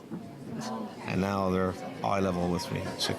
So it's common in curling to have, like, you got an under 16 and have 10-year-olds, 11-year-olds? Yep. And so do you have an under 12, like, as well? There's no one. No, it's U16 is the earliest. Oh, really? Then it goes to U20. No, it's under 18. Or sorry, U18. Sorry, yeah, it's And then, U16, and then journals. U18, and then U20, and then it's juniors, right? Yep. So I wonder, like, I guess there hasn't been enough interest to have, like, an under 14 or under 12 yet. But as it starts to build, you're going to need it. And I got a funny feeling now after the Briar and St. John's next year. So this is a dead result of the Briar. Like I said, from 2017, numbers are increased exponentially. I got a funny feeling after the Briar next year in St. John's as well, you're going to see it increase as well. The problem being for tournaments and stuff is that lack of facilities. St. John's lost Ballyhaley. They only have the one facility. I know they're building a new one soon out in Galway, but I don't know when that's going to be. It's probably 3 years away. Yeah, right. So the thing is getting ice time. I know the Remax at St. John's now is busting at the seams. Hard to get that's right. any kind of time or anything. So I don't know if anybody from the province of Newfoundland and Labrador is watching. Curling is on the rise, folks, and we are in much need of new facilities. And I know this one here was Gander Curling Club itself was pieced together with Band-Aids for years and years. And we have one ice maker, basically. Now we have 3 crews of 5 that do the ice 3 times a week. And the results are showing here. And, the new club wouldn't go straight here either. So, it's curling's not going away. And I think it's time for the government to, And you think of the ones that are existing are community-based. Yes, So, exactly. And as we see swimming pools by the government, we see hockey rinks. Right. Like we have to start seeing, curling rinks are installed in other facilities when you're looking at multiplexes. Absolutely. And this was actually when the Civic Center here in Gander was, 10, 12 years ago. There were supposed to be 2 ice rinks and a new curling club, and they had budgeted for it, and they ended up with 1 rink, cut out the second rink, cut out the curling club. I think that was a huge mistake. And but anyways, curling's on the rise, so we're going to need government help of some sort. It's not all about hockey here. It's curling is here to stay. So, anyways, back here to the last end of action with Bishop with a 3-shot lead here, and Just over. I think Good brushing by the girls. Yeah, and a big smile on her face. She's had a smile on her face the whole game, and she's having fun out there. Yep. She's made some fantastic shots all game. She's had some great calls, actually. And I like their sweaters. Like, I love them. With the curling rocks on. I wonder who made them. No. They're neat. Somebody's name. Yeah. Well, no, like Nan wouldn't have embroidered them. I like it. So lead is Kendra Korab. It's her attempt to come around. Yeah. Looks to be a little tiny bit heavy. It takes the first game for them to get used to the ice and the way it Absolutely. Well, as you can see, you get 18 teams. This is full of family, friends, grandparents, they're just happy aunts, to see uncles, and I'll tell you what, it's good to see. And Like I this, said, if we're we- famous. This is being streamed all Yes. across. It could be all across the world. Thanks for Rogers for allowing us to do this, to share our game with everybody. And so we have a second here now for Callie Boone, Wow. third delivery. And, They have such great deliveries. they do. Really good. Coming in there. Looks like she's going to play the tap up on her own. Nice. Yep. She's balling out. Wow. For the smallest girl on the ice, she got a great set of lungs. I can tell you that. I can hear her through the glass. Sir. That might be a bad thing, ain't it? No. So you got some fans here in the audience there. Yeah. As I said, if we were into biggest thing I like about the curling, like after spending most of my life playing hockey, I didn't pick up curling until later in life. That the camaraderie with everyone outside, on the ice, and off the ice, family, friends. In a hockey rink, you're enemies. In the curling world, you're family, right? Yeah. And it's such a great, what a great looking shot we got coming here now Yeah. for second Penny Lindstedt. What a great, not shot rock, but sets off off. They need to get 3 points here, and that's a great start. And back to your point about the fans. I mean, once all the kids come off the ice after their game, everybody claps for everybody. Absolutely. When you see that. It's respect, right? It's, Yeah.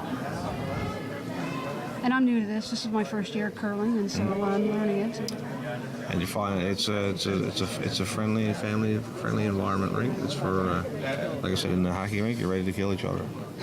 The only thing I don't like when you win, you gotta spend money. Like that's not. I don't really like that having to buy a beverage. Well, you got to start losing some games. I know. So you got to choose your I know. competitive winning, or do I get a free drink of this? I know, but I always have a diet ginger ale, and then everybody else wants the most expensive thing on the the Guinness and everything else domestic. Imports. That's okay. Yeah. So it. Oh, it's nice. Oh, okay. Was it out? So yeah. And back to the action here now. Yeah. We got Team Bishop line 1 here, fully buried on the top 4 foot. Going to be tough to get at that rock, but being down 3, you got to take some chances here and try and get back in it, and maybe tap up here on your own and create an opportunity here. Go on.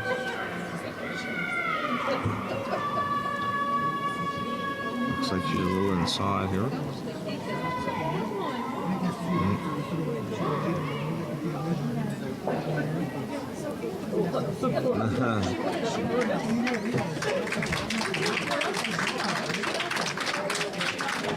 That team can enter the corner there.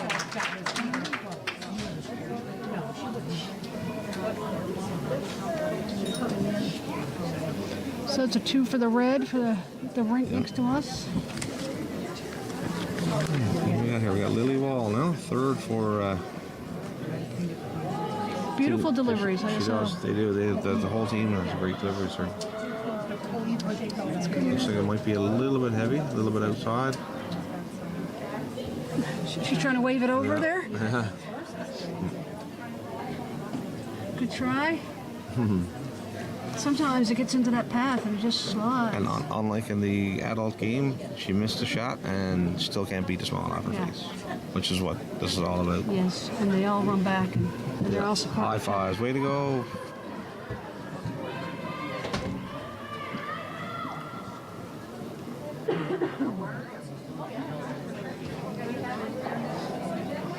So Coach Kennel now is out to discuss with Skip strategy here of how to try and generate 3 points here. Do you think that's possible? For this level of curling, for them to... Absolutely, definitely. You never know. No, we got handshakes over on sheet 3. I'm not sure what the final result was, but everybody seems to be happy whether they win or lose. 8-2, I think, for Okay. that. For what team was that? Red. Whoever was red, I'm not sure. Mashenko versus Team Flynn. Okay, it so played Mashenko Gander. was the Gander team, was it? Okay.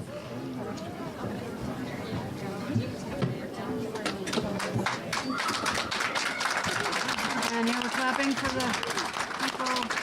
Win or lose, everybody gets an ovation. So Rock's underway here. And, oh, she just missed it. Great try. Nice try. Yep.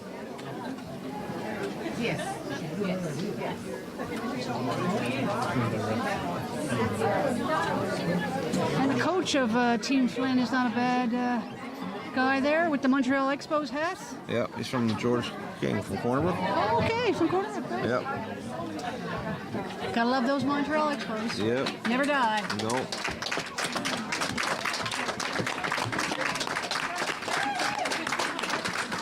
Past summer, I was at the Washington National Ballpark, and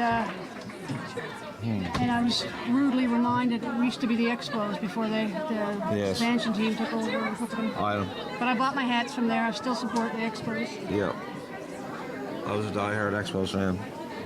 Me Now too. I have to cheer for the Jays, unfortunately. Oh no, Red Sox.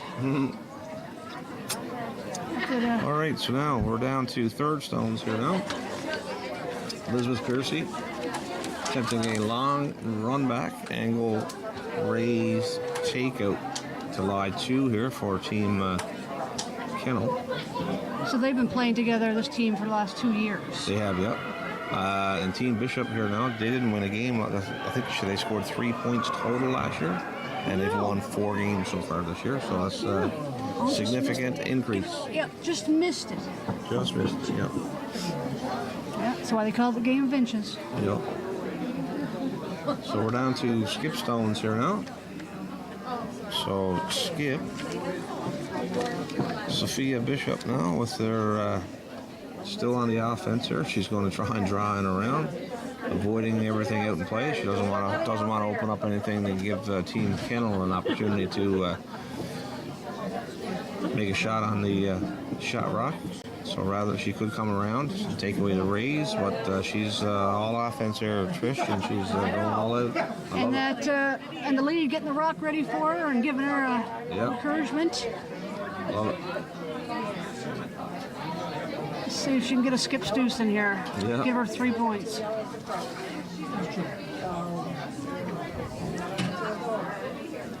So she's throwing it. So these guys are in the lead now, the red team. So she's Oh, still throwing. sorry. Yeah, Okay, yeah. Okay, I had that wrong. Yep. She's she could just guard the run back and that, but Yeah. she's So we need the yellows to get their points. Yeah. So sort of that. she's a little bit narrow here. So hopefully doesn't open things up for her. Coming through the holder, I think. Comes through. Wow. What a shot. Now she just took away the race. She can see it all. Yeah. She's called a great game as well, so nice shot there.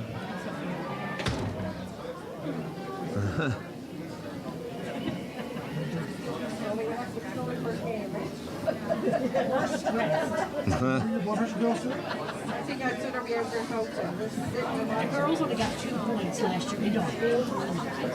I made note of it there on the air about what a great improvement. Yeah. And whether always got a smile on her face is the best thing, best part of it all. Yeah, that's awesome.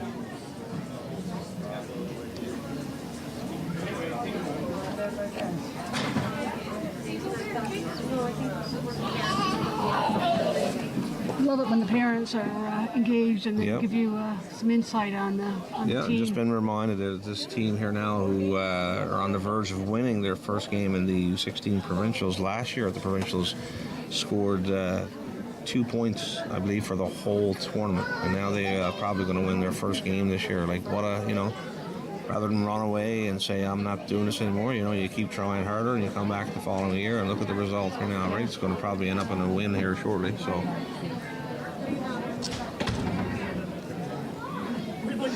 And the lead and second up there just waiting for the shot to be called, and they're just going to have a little break. Yep.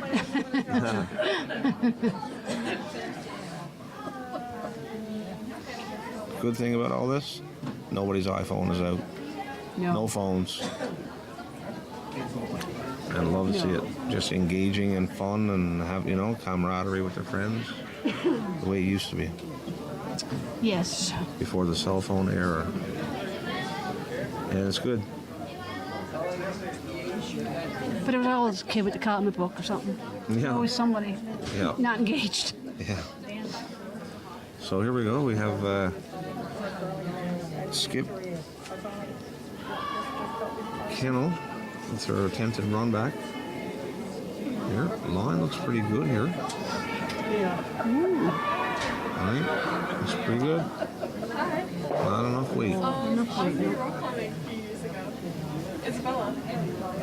So. How's it going? Pretty good. How are you?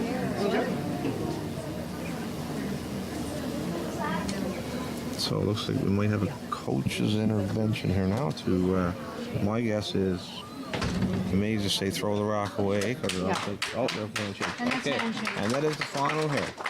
So from scoring 2 points all of last year, victory in game 1 for Team Bishop. Congratulations and good luck to both teams going forward. We'll talk to you guys shortly.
Then they took their hats and said, you ladies, if you hear from them, let us know.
Welcome to the Gander Curling Club.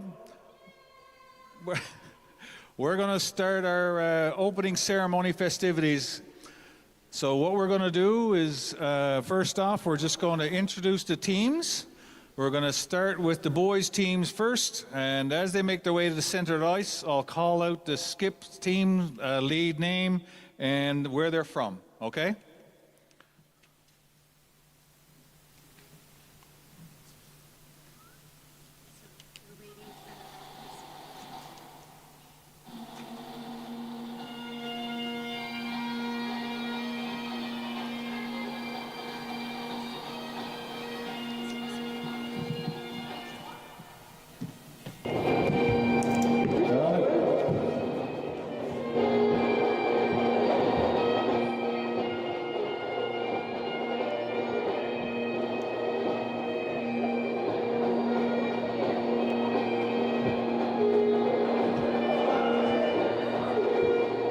First team introduction of the evening is Team Break from Gander.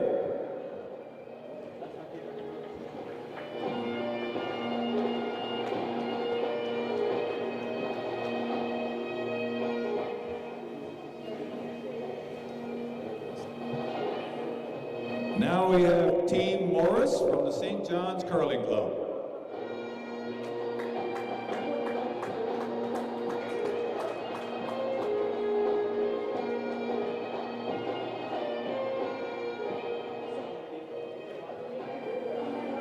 Next we have Team Kennedy from the Caribou Curling Club in Stephenville.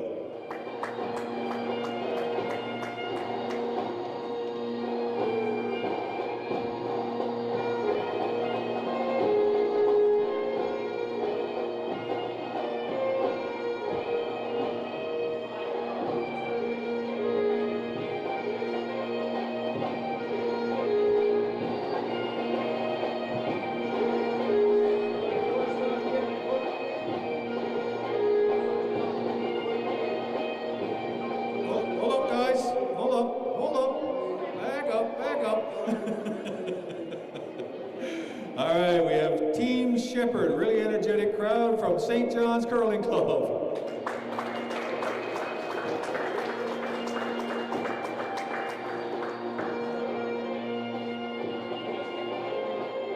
Right there, guys, is good. All right, we have Team McDonald from the Corner Brook Curling Club.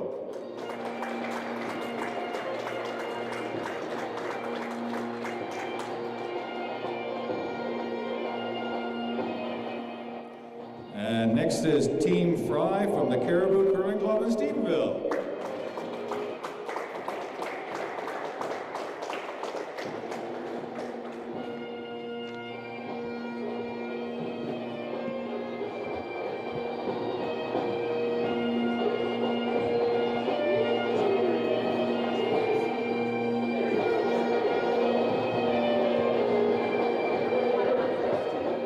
Now we have Team Anderson from the Gateway Curling Club from Port aux Basques.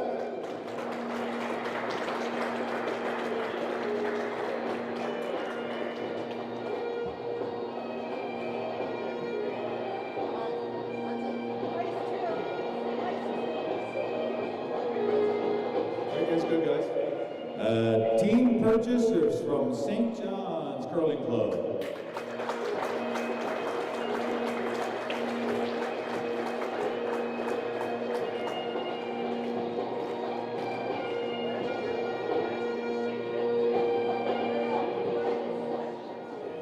Next is Team Ducey from the St. John's Curling Club.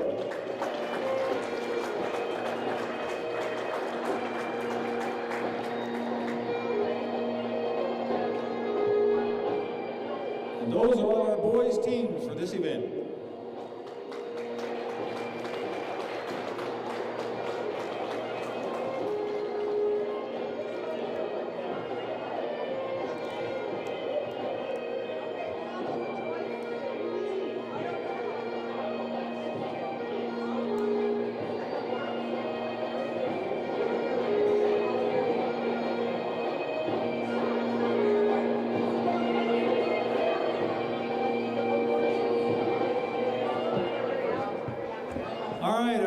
girls team is Team Moshenko from the Gander Curling Club.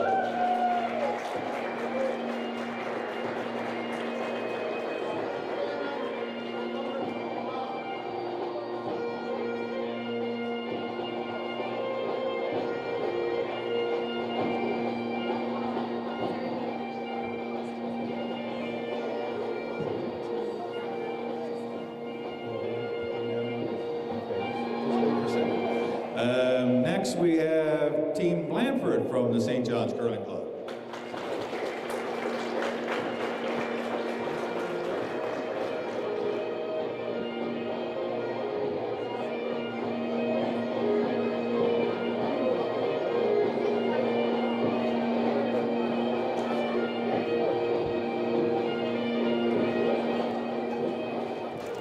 All right, next we have Team Thomas from the Gateway Curling Club from Port aux Basques.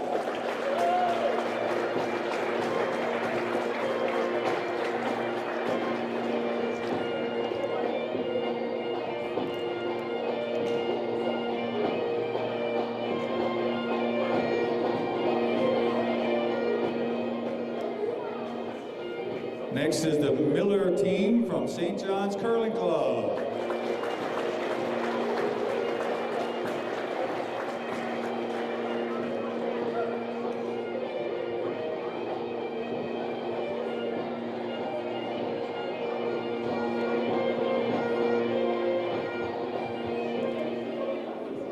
Now we have Team Flynn from the Quarterbrook Curling Club.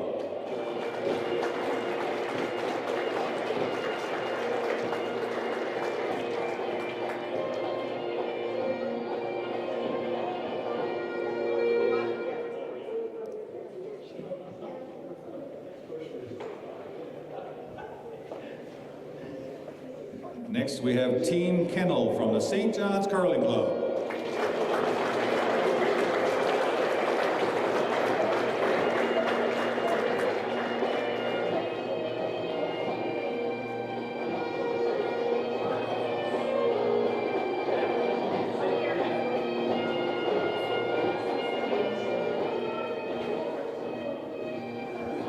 And this is Team Billard from the Gateway Curling Club in Port aux Basques.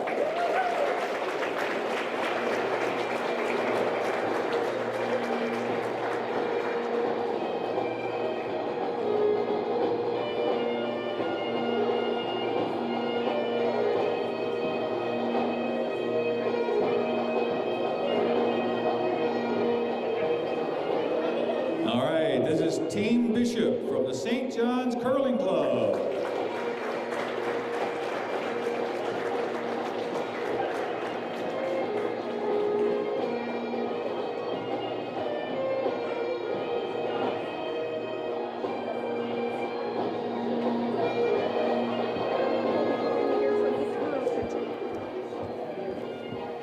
And last we have Team Thomas from the Gateway Curling Club in Port aux Basques.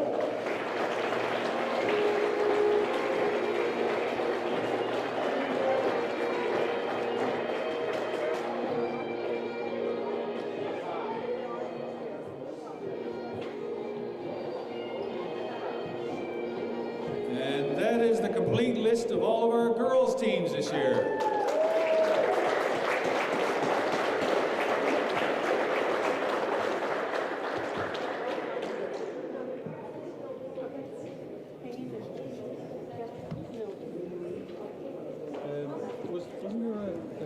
Was there a last minute team that came or something? Not that I'm aware of. Becky had mentioned one, I guess not. Okay.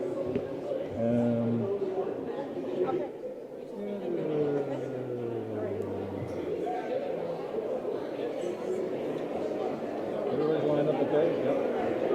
So we're going to introduce Percy first. So we got everybody? Yep. Okay. So some talk maybe everything.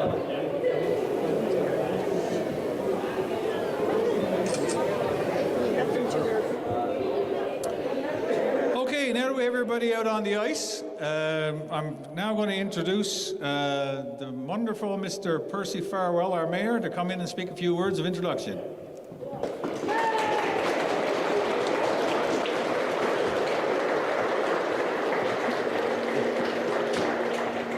Jeannie didn't give me the bagpipes. Thanks, Rick, and welcome everybody. I'm delighted to be here for the opening of this event this evening. Delighted to see, I think we've grown from 12 teams last year to 18 this year, which I think speaks very well for the sport of curling. It's very encouraging for the sport of curling in this province to see so many young curlers here competing and having fun and improving and all those things and having a great experience, hopefully. Thank you all for being here. All the best in the competition. You know, it doesn't seem like that many years ago, but I guess it was. I remember being in this building and meeting and watching a very young, junior-aged Brad Guju in this building. And but that in Brad's journey is a reminder to everybody here that anything is possible if you work at this sport and you're dedicated to it. So maybe we're looking at the next national level curlers right here today. Thanks for being here. Enjoy your stay. All the people behind me, the family members, the visitors, the people who have traveled with these curlers, the coaches that are out here on the ice, I guess too. Thanks so much to all of them for being behind this wonderful sport and this event and these curlers.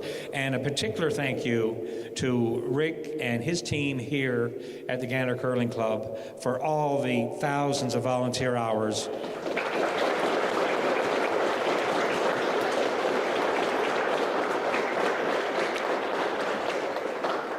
Many of you would know, particularly some of your coaches and so on, that it's not an easy thing to keep a program like this and keep a facility like this running.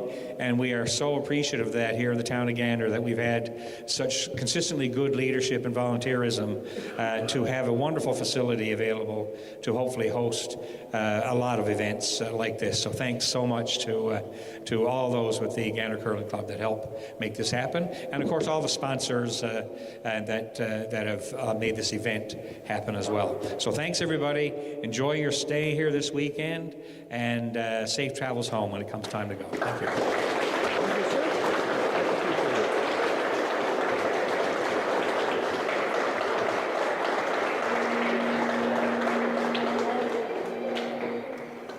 Okay, just want to mention a big thank you to Rogers TV. This year we've managed to secure, actually here and Grand Falls, the Rogers teams to promote and broadcast all of our games this weekend. So we've got one group doing 2 sheets, and the other group doing the other 2 sheets. They're streaming via rogerstv.com on the Gander page, so have a look at that. Pass the word out to all the family members that couldn't make it here this year, and they should be able to see some of your guys' smiling faces out on the ice. We've had to turn the volume down because you guys scream a lot when you're playing. This was really cool to see. Okay, so now we're going to do our ceremonial draw. And this year we've got August Nee, who's Skip. He's going to hold the broom. August, there you go. And we're going to have our sweepers, who are Nathan Matthews and Ben Graham. And our rock delivery is going to be by Jaden Burden. I just want to mention that these guys all started curling this year. So give them a big round of applause.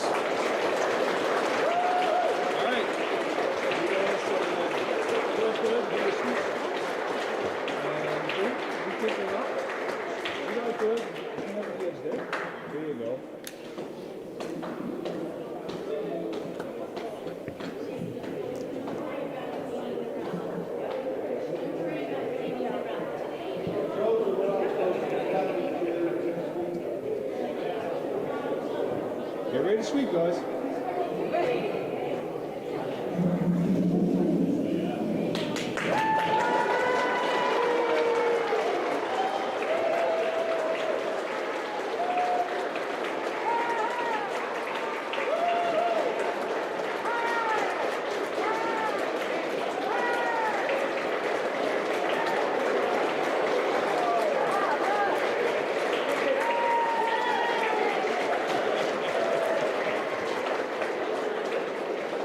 Well done, bud.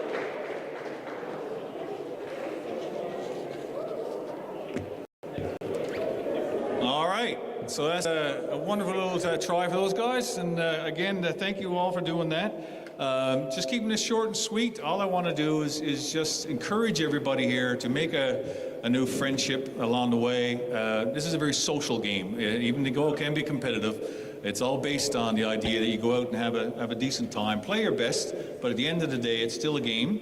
And so shake hands when you come off, and normally you sit with the team if you get a chance to just say hello to each other and talk about the game a bit. A lot of good memories come out of these events, and first and foremost, try to learn something new. Play the best of your ability, whatever that is. But most importantly, have a bit of fun, and hopefully you have some good memories, and it'll encourage you to want to come back again next year and experience it all over again. So that being said, let's continue on with the event and start our next game.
Good evening, ladies and gentlemen. Welcome to the Gander Curling feed from Rogers Cable. We're live at the Gander Curling Club, where we bring you tonight a matchup between the team from the Remax Center in St. John's, skipped by McKinley Kennel, playing against a local team from Gander, skipped by Laura Moshenko. And this is the U16 under 16 provincial championships, girls and boys championship from Gander, where we have 18 teams in total competing, 9 girls teams and 9 boys teams. And my partner in crime here this evening is Steve Ledrew. So welcome, Steve, to the broadcast. Thank you very much, Rod. Looking forward to this game. We've got the Gander team won their game earlier today, so they're 1-0, and the Kennel team ran into a hot team, lost their first game, so they're going to be looking for a victory tonight. Yep, and to get us started here, Steve, we have some experienced and some inexperienced teams, but no matter what, at the end of the day here, it's great to see the curling club is full here, and to have 18 teams in a U16 tournament. I call it the Team Gushu winning the Brier in 2017 effect. Most of these kids were 3, 4, maybe 5 years old at the time. Absolutely, they've grown up. That spurred on the outcry for curlers, and Brier being in St. John's next year, Steve, we can expect another increase in membership. Well, if the Grand Slam that they hosted is any indication, I'm sure that'll be the case. It'll be a rocking house in St. John's. Absolutely. So we have Team Moshenko throwing Yellowstones. Team Kettle had the hammer, won the last stone draw close to the button. And we have the Kennel lead, which is Kendra Korab. Some of you may recognize the last name. After another famous Newfoundland curler, part of the Gushu rink in 2006, winning Olympic gold, Jamie Korab's daughter. And said earlier in the broadcast, she has a great slide. Obviously, she gets it from her mother. I'm sure Jamie will appreciate hearing that. So we have a corner guard in place here. The first rock from the Moshenko rink came a little bit light, and it was a hog rock, and we have a corner guard in place now by Kendra Lilly. So throwing the lead stone here now for the Gander team is 9-year-old Ella Brake. Yes, and Rod, while it's an under 16 tournament, in many cases that means 15-year-olds and 16-year-olds, but we've got kids here that are as young as 9 in grade 4. And if you look at Ella out there, it's almost surprising that she can get the rock to reach the other end. But she's throwing a great shot there. Absolutely. So, they're trying to steal here. So the attempt here now to come into the house is a little bit short. However, it does act as a good guard for later on if they happen to get behind the cover here. But Steve, you can feel it, in the air here tonight. You see some lots of fans here, lots of people coming out to support. And what I noticed here, witness this afternoon, was whether they made a shot or didn't make a shot, they always had a smile on their face. Absolutely, there's no sadness out there at this point. And this brings back just a quick memory for me here, looking at some of the curlers. I remember when my son and his friends started curling. They were 10 years old, and when they would score a point, Steve, they couldn't reach the scoreboard. They had to boost each other up, and this is reminding me a lot of this now. It was either ask the opposition who was taller, can you put the score up for us, please? Or using a boost. For them. Yeah. All right, so now we have second on the sorry there, Steve. No worries. It's Sophia Small throwing second stones. Looks like an intern draw. Come around, asked by the skip here. Come around the guards up front. Rod, 10 years old. This is her first year curling. Not only her first year curling, she's got 1 full month of experience. Yeah, that's crazy, right? So it's wonderful to see. Listen, Yeah, she started in January apparently. When you come out like that, your expectations aren't necessarily very high. No. So every rock you throw is a positive experience. Absolutely, absolutely.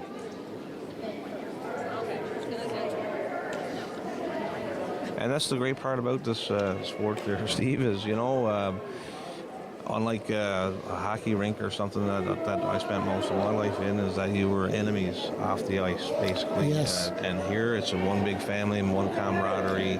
Win or lose, good shot or bad shot, everyone cheers for each other. And it's the unique experience with curling, which I said if I had my time back and curling was an option to me when I was younger, I would have gladly picked it up, and teaches a lot of life skills there, buddy. Absolutely. And you look out across the sheets, excuse me, you look across the sheets and it looks like a fun spiel out there. Yeah, absolutely. Everybody is watching each other's shots, and generally a pretty positive atmosphere so far. Absolutely, buddy. So we just seen the second here. Penny Lindstad's rock just kind of slipped through the house here, which gives the Moshenko team here a chance now to take advantage of those guards out front and play an in-turn draw is being asked here now for Sophia Small. If she could tuck one in here. Yes, sir.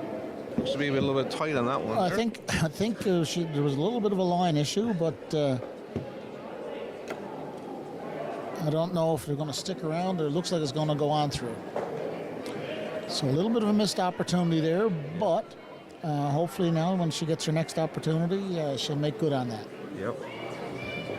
So throwing third stones here. Kind of reminded me a little bit of seeing us play out there. Like last night. Last night, yeah, absolutely.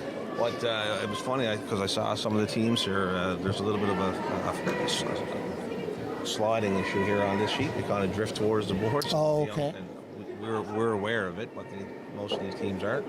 And took them an end or two to figure it out. But they figured it out after a while. So here we have third here, Elizabeth Pearson. And this one looks a little tight as well. Trying to come around that center guard. Looks like another guard going to be left out there. Yep. Seems that the ice is a little bit tilted to one side here, Steve. From earlier today, I was broadcasting this game as well, and just going to take them a couple ends to figure out. The previous two teams did take a couple of ends, and they did figure it out after. As in many places, a lot of the times when the ice starts to get a little bit lower nearer the boards for various reasons, but many club players have experienced that before. And I'm sure if that's the case here, they'll figure it out soon enough. The other thing is too, Rod, is that speaking of the ice, the ice making crew at the Gander Curling Club has been bending over backwards, working unbelievable number of hours for volunteers. Anytime that they find an issue with the ice, they may not necessarily fix it 100%, but I can assure you that they're 100% working on it, and they never quit on trying to find a solution to every problem that comes up. Absolutely. As people know, for years, the ice has been known to be slow here, and a lot of falls and stuff like that. But I have to say, as being a part of that crew, for fixing the ice this year, they've done an outstanding job. You've been a part of that yourself, Steve, and the ice is super fast, catching a lot of teams by surprise here because they're normally used to slower ice here. The ice is significantly better, and which goes to show, hats off to anybody who involved with the ice making process here this year. You've done a fantastic job. So we have the Elizabeth Piercy again. I think she's going to get around that guard. No, just missed on that one. So seems like this might be feeling out end.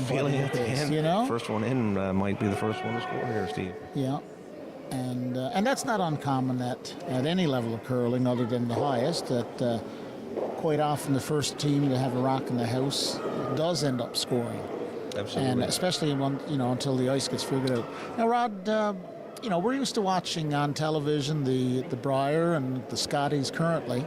And the games are 10 ends. The Grand Slam games are 8 ends. How many ends do they play at this level? 6 ends, or they have a 90-minute time limit. Oh, very good. Okay. So here we have Shelby. So that's why they don't play with a clock. Right. So we have no clocks here, but there is a time limit on the entire game. So we have that was third, Shelby Sweetapple there. wasn't the shot called, but the result was great. She has a rock undercover here now into the corner, which is going to force Team Kennel to try and come around the center here now to set up multiple points if they can.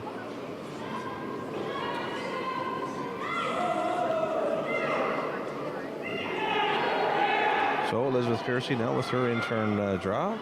Sweepers are on and off it, and almost. It looks like that might have picked or something there, Steve. That Kind of went sideways. It kind of did, yes, for sure. But it sticks around for shot rock here. It'll be open here now for Moshenko to make a play on it here. Okay, so they're trying to figure out what ice they want to throw. Now, Laura Moshenko is a grade 10 student, 15, so she's definitely in a leadership role with the rest of her players on the team who not only aren't in high school, they're not in junior high yet. No. So good for her that she's taken this on. She's dedicated to the game, and she wants to play. And we've got they managed to recruit some girls from gymnastics and basketball and you name it to come and try it out. And you know, that's what every junior program needs. Once they get a few people interested, yep, and they find out that it's fun, yep, then more and more people want to play. Absolutely. And it's kind of been like the curling club's been tucked away for years and stuff like that, and the popularity of it is starting to increase with the increased coverage on TV and stuff these days. Absolutely. And from what I noticed here today, like most of these athletes here have other involved in other sports, and if you're an athlete, most of them end up being good curlers, in my I think that's right? that's a fair assessment, because if you're not athletic, it's no fun to slide around on the ice. No, you're so right. I think a lot of people who are good athletes in other sports find a good home in curling. In particular, as they get a little bit older too, and get away from some of the sports that they may have been involved in their younger years. So skip Laura Moshenko now with that was her attempt to take out and roll here, and mission accomplished there. So she's got two shots hanging around the 12-foot here, Steve. That might cause some problems here for I don't think there's going to be a blank, Rod. No, I think you might be right there. And also, Rod, I notice that in the Guzhou era, so many people now, at the very least, are armchair curlers, and they understand not only the turns with the rocks, but they understand the calls of the different weights. They may not have ever curled themselves, but they've certainly learned a lot about strategy, because there's nothing like a Newfoundlander wanting to watch other Newfoundlanders on being successful on TV. Absolutely, buddy. You would say Brad Gushu's following across this country is second to none. No question. Right, I know we don't get a lot of airtime on national TV for other teams and that, but the curling community in Newfoundland in general is quite large for a small populated province. Yes, and I think when they have that news sheet in St. John's, and I can tell you, Rod, over the last couple of years, I know the curling club president here, Rick Dillon. I don't know how he does it. I know he's retired, but there's never a time you drive by and you don't see his vehicle outside, I think. It's full-time commitment. When Kevin Hopkins was the general manager here before, his vehicle was there all the time. But I think Rick has done a lot to grow the game with the ice crew that's made the ice. No one wants to play on bad ice. No. Let's be honest. Absolutely. And historically, over the last few years, Gander has had far from the best ice around. But now I think they could probably give a run to just about anybody in the province. Absolutely. It's fast. It and it's pretty even in terms of any turns, and anytime there is an issue, it's flooded and those runs are taken out. It's amazing what they do here. Biggest issue obviously with here, we have no subflooring here, and we have no frost walls, and the frost comes in. Nothing that $5 or $10 million wouldn't fix. No, so I mentioned maybe we should raise the registration fees. I had mentioned it earlier broadcast too. Curling's here to stay. It's a growing sport, and it's becoming more and more popular. So you see all these hockey rinks getting funding from federal governments. And it's time that the curling community starts to reap the benefits of that. Yes, and I know that the executive here on a regular basis is applying for grants and programs, et cetera, et cetera, et cetera, and doing everything they can. That's a little heavy. Looks a little bit heavy. So it looks Kennel skip of the Kennel team. Sorry, is McKinley, and McKinley now will be forced to make a draw against 2 here to score 1. That was an opportunity to really put the pressure on. Yep. But as someone wiser than me said, it's nothing like having a wide open draw. No. To throw it through the house. And the thing that takes we years. We're all guilty of that. Years and years of experience, and these kids will get it eventually when they go on, is that early on in the game where the ice is freshly pebbled and it's a little bit slower, and you throw 1 or 2 rocks over it and the speed significantly grows, and the younger kids get caught on that. But sure. they eventually do catch on to it, and it happens this morning. Not just younger kids, right? No, in this particular case today, it's the young. Yes, I understand. We're just passing on what we learned. Just so that adults don't think it's a problem limited to younger players. And this looks like a great shot here by the looks. The weight looks really good. Yep. That's a lovely shot. And what a great shot here. That's a good shot under pressure. Good for her. Well done. All right, and you may be able to hear the packed house here, or clap for that. There's a big crowd here this evening. So great draw here by McKinley. Kennel. Yep. Ice water in the veins, Steve, as they would say here, and she came through in flying colors. Or probably some fly around this one. Yeah, we'll get a chance. Eventually. Yeah.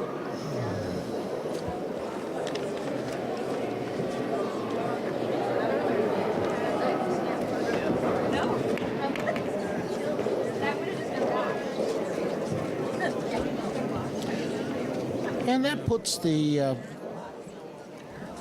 team from the Remax Center, the Kennel team, up 1-0.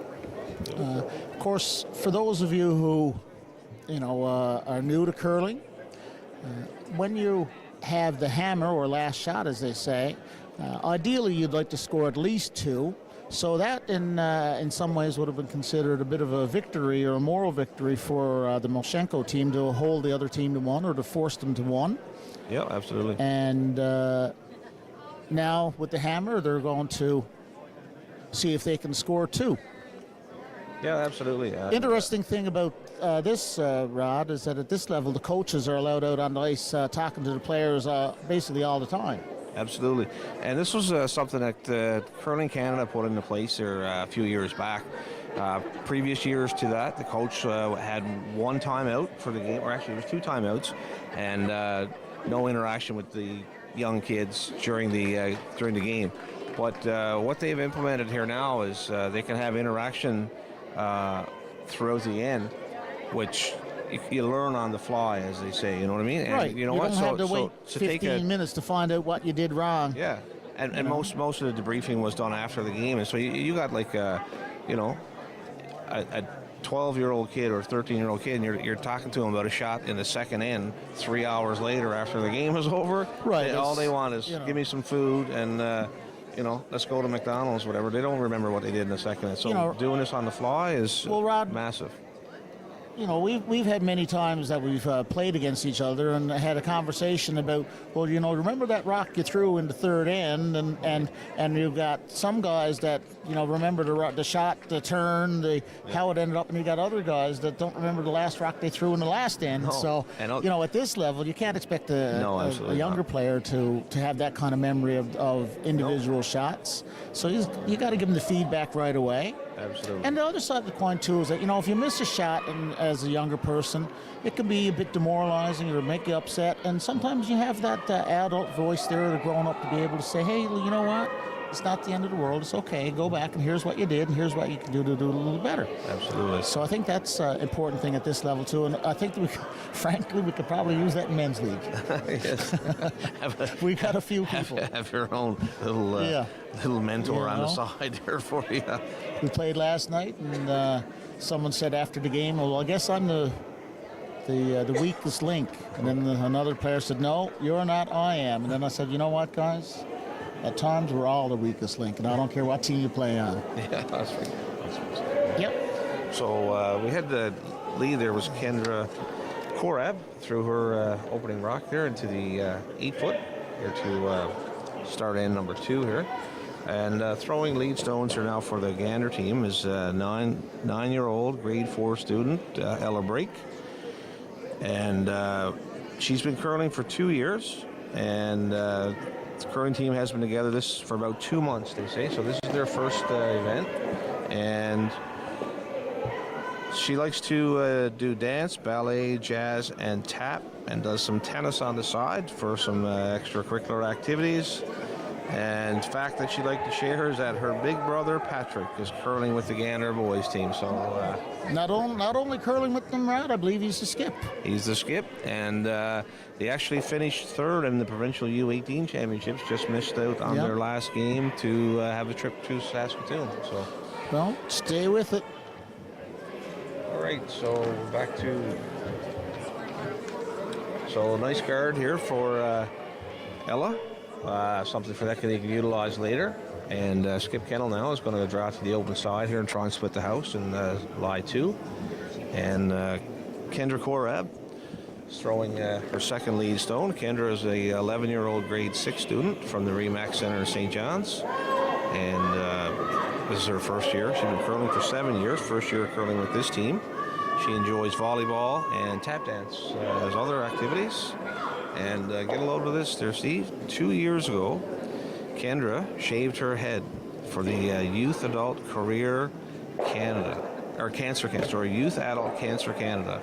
And along with her father, Jamie, shaved their heads for a shave for the Brave. And they raised $11,000 for cancer. Awesome. Like, for an 11-year-old kid, that is outstanding, right? You know? Absolutely. No, that's phenomenal. And the following year, she was the Youth Adult Cancer and Youth Ambassador for Canada. Awesome. So what an accomplishment. Congratulations there, Kendra. You're doing good things. And by the way, that was a fantastic and draw as well. To digress about, that sort of thing, it's wonderful to see kids giving back to the community, it's for adults, for us as grown-ups, we hopefully recognize how important those things are. But to see a child do that is a profound thing. Well, they're starting off at a young age, right? So obviously that'll start a lifetime of that. Absolutely, right? Obviously, Mom and Dad did Jamie and Stephanie did an awesome job raising their kids. They're in the public eye a fair bit, and you know what? Be proud of yourselves. Absolutely. You're getting your child off on the right foot there and doing good things, man, for the future. So, 100%. Well done, guys. I see Coach Nancy Daw has gathered the troops here to have a little bit of a conversation about what they want to try on this shot. I don't know if she was thought Laura might have been making a poor choice there in what her call was, but she put the brakes on and called everyone together. So. Yeah, and here's a prime example of having the coaches interaction here in the ends. And rather than see a team go and making a mistake early on or whatever, you're teaching them how to play the game as they go, right? Which is absolutely phenomenal. All right, so they're back to try it again. So I think that broom may be almost as tall as she is. That's pretty impressive. It's pretty good. Yeah. I know the Koreans, the girls team, have their brooms cut off. Oh, did they? Yes, because they were all vertically challenged. Is that right? Yes. As many of us are, but not to that degree. Yeah.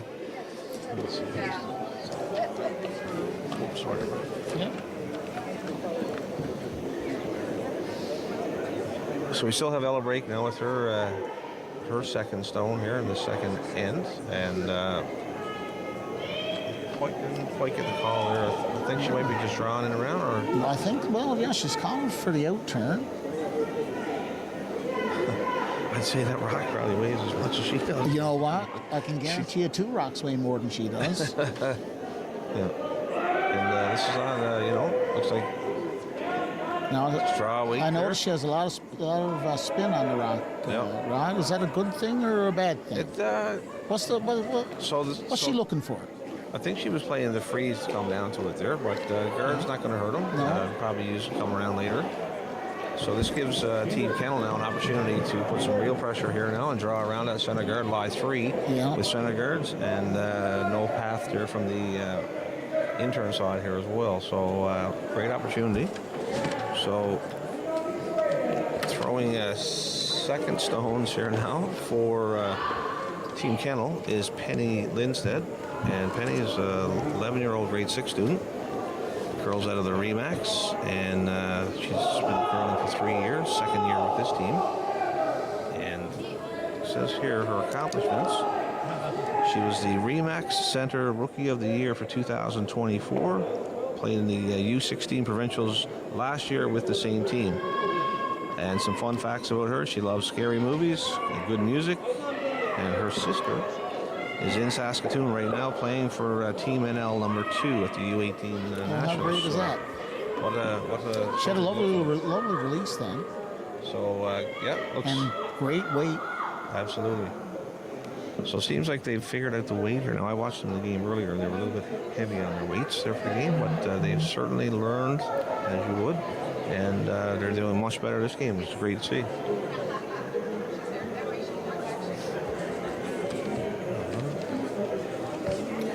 So with 3 rocks in the house now, the pressure is really starting to mount on Timoshenko. Yeah, absolutely. And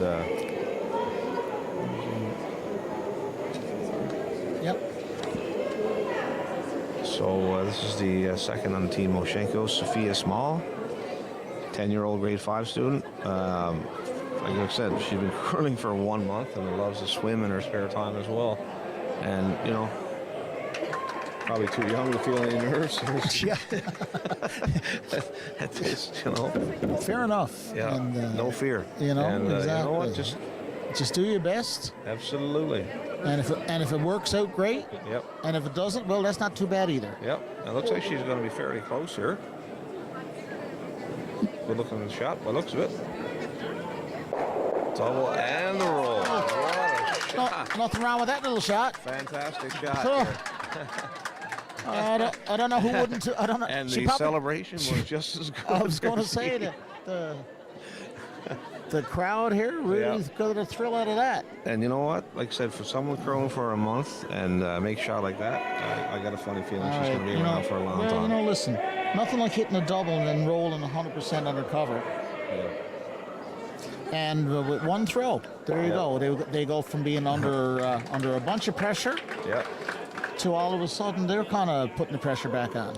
Yeah. And that's one of the great things about this game. Absolutely. And it's a team sport, and it's not always about just the one person. And if you're a lead and you miss a shot, you just always say to your second, pick me up, or you for sure. Shot, say to the third, pick me up, and it moves down the line. And at the end of the day, if you all miss your shots, you're still small, you're still friends, and you just walk away and smile on your face.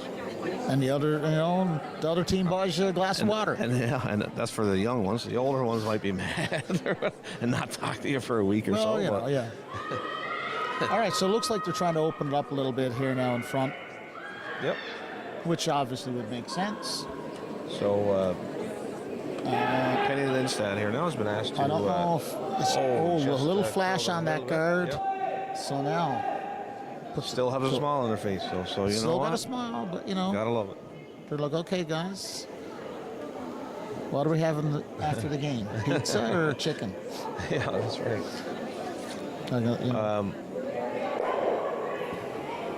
All right, so now is an opportunity here for Team Moshenko to put a little bit more pressure right on, guard that one they just threw.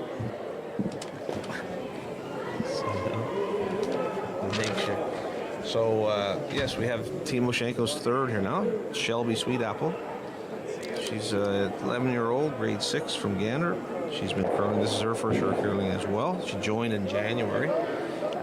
She does gymnastics as well for other activities. And facts she'd like to know to share, she played basketball, and when she grows up... A little heavier than I think she wanted. Oh, and what a great... But nothing like the plan B raise takeout. They must be watching Holly's Goose Show, and she wants to be an RCMP officer. Oh, very good. Well, what a great career choice. Yes. Right. So, I think she might be a curler yet after that shot. Well, I tell you. Or a lottery player, because that was a pretty lucky shot. I think,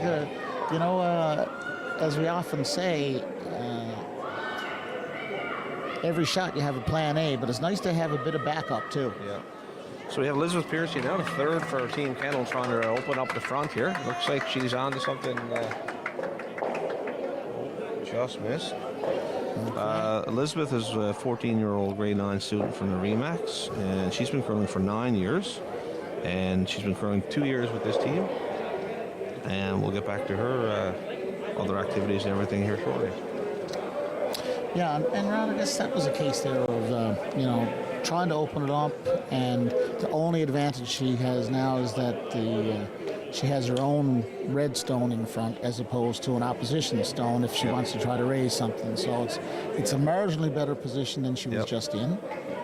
Yeah, it looks like it'll be a great call for Moshenko. She's got two buried here. She can tuck another one in behind. Tuck another one behind, absolutely, and keep the pressure on. So Shelby here now with her second rock with the attempt to draw in behind. And looks like she had a bit of a spill there on the slide. So we're all guilty of that from time to time. Yes. And I don't know that's if you one. saw at a Grand Slam earlier in the winter when Matt Dunstone did a belly flop. Yes. So, and these are the best in the world. The best in the world. And for anyone who has never curled, and maybe you're watching for the first time and have watched curling, trust me, it takes many a years to try and get your slide down, Pat, and it still does. Everybody looks at these guys on TV and they make it look so easy. They do. Until you step on the ice, then everyone says, "Oh, this is a little harder than I thought it was." All right, she's Elizabeth Piercy here now with her. trying to take out that. Okay. Yep. So she opened it up anyways here, which is a good result. She's going to force Moshenko here now to have to either put the guard back up there again. Yeah. And we'll see the broom go down here now. Now, what's she thinking? She wants the she guard. taps the guard. There you go. Now, what turn is she going to ask for? All right, so she taps the ice, indicating where she wants the rock to go. So Shelby here now. Wants Shelby to throw the out turn. I said it was Shelby. That was Sophia Small with the. Yeah, I think you were a little early on that. I was a little early on that. But I wasn't 100% sure, and I didn't want to put you on the spot. Sophia's greatness there. Sophia Small made a wonderful shot. Okay, a little bit wide of the broom there. So this one now, maybe a good thing she was wide of the broom with the weight she threw. But then that's guys, it's fast ice out there. Yep. And if you give it a little extra, it's going to go. Absolutely. All right, now's a big opportunity here. Yep. For skip here now. the Kennel team. McKinley Kennel, opportunity here now to probably make a double or so here. So McKinley comes from a family background in curling here, looking at the bio, and I know her grandfather. So 12-year-old grade 7 from Remax in St. John. She's been curling for 9 years. 2 years with this team. And she placed second in Newfoundland for the U16 Rockfest singles competition and is headed to Halifax in March to compete against other Atlantic provinces. Quite the accomplishment. Pretty impressive. She does some fixed seat rowing.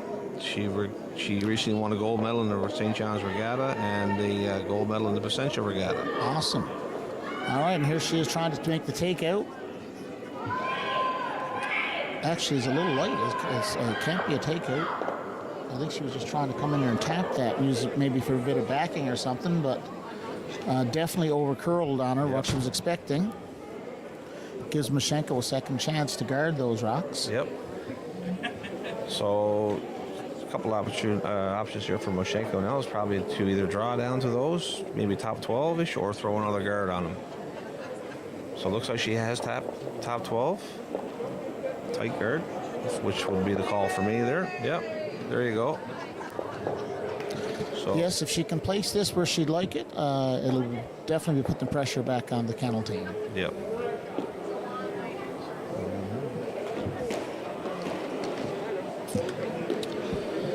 So skipping the Gander team is 15-year-old, grade 10 student, Laura Mashenko.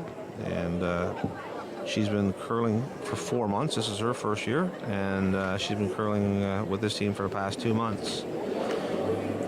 She's cross-country skiing, 2024 Newfoundland Winter Games, biathlon, cross-country running, snowshoeing, and I'll get back to her other facts after. It's I got a There's a bunch of them there. Let's see now. She. So here she's attempting. I think it's a guard. I think it's called, Steve. That's the call route. So she does delivery here. All right. Let's go. Delivery, yeah. Seems nice. Right turn. Might be a little heavy on the weight. Yeah, maybe and maybe a little wide, plan but you know, B there here may with be a bit of tap. plan B coming on here. Maybe a little tap on her own. Looks like plan B. Oh, there you go. Get them all out. Now that's a lot of granite to get rid of. Plan B turned out to be very well, and big trouble here for the Kendall team here now. I don't think those rocks. You might get 2 yellows out, but the 3 of them are not going to be. It's going to be tough to get rid of all 3 at this level, especially. Unless you want to phone a curler and probably get Mark Nichols or someone here. You might get them all out. Rod, I don't think you could even get 3 of those out. Steve, I wouldn't get 1 of those out, let alone 3. I don't know. I think you get 1. I think you could get 1. So Coach Kettle now is having a discussion here with the with the team here to discuss their options here about what they want to do. I think you would have to make a hit on it and take your chances. And I think that's at this point you got to get rid of. You got to cut the damage right now. Absolutely. And I just want to go back to the Skip McKinley here, Kennel here, who's on the right. So other facts about her is that her whole entire family curls. She's 4th generation curler. Awesome. Her granddad, Rob, has been to 3 Briars and juniors and seniors. Nanny Karen has been to 2 Scotties and a club national championship. Actually, I've been to a couple with her, and she's been there as well, actually. So, Poppy Paul played in the Briar and the club nationals and seniors. Uncle Jeff Thomas, the well-known coach for Gushu, that's her uncle. And her mom, Noelle, has been to 3 Scotties herself there. Man, and a family of famous players. Absolutely, yep. So the you're famous now. And I'm sure Mom will be the first to agree. It's a lot harder to watch than it is to play. Every parent knows that. Absolutely, it's gut wrenching.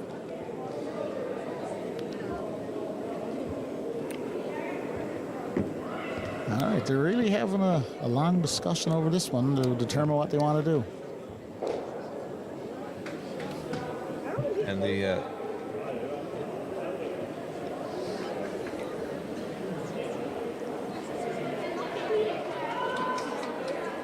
we might reach our 90 minute before the 6th end. Yeah.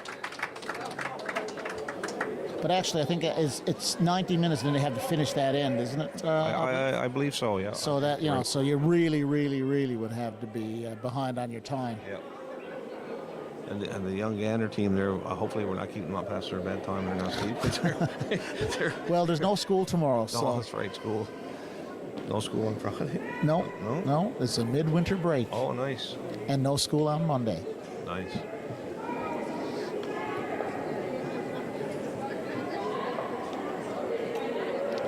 So I think they decided here, to play the hit, what they can see of it, and they definitely got to get some rocks out here, because if they leave all 3 and she got a chance to throw a 4th one in, absolutely, that would be 2 or 3 you can recover from, but in a 6-end game, 4 rocks is a lot. Ask me, I've had that scored against us many times. Yeah.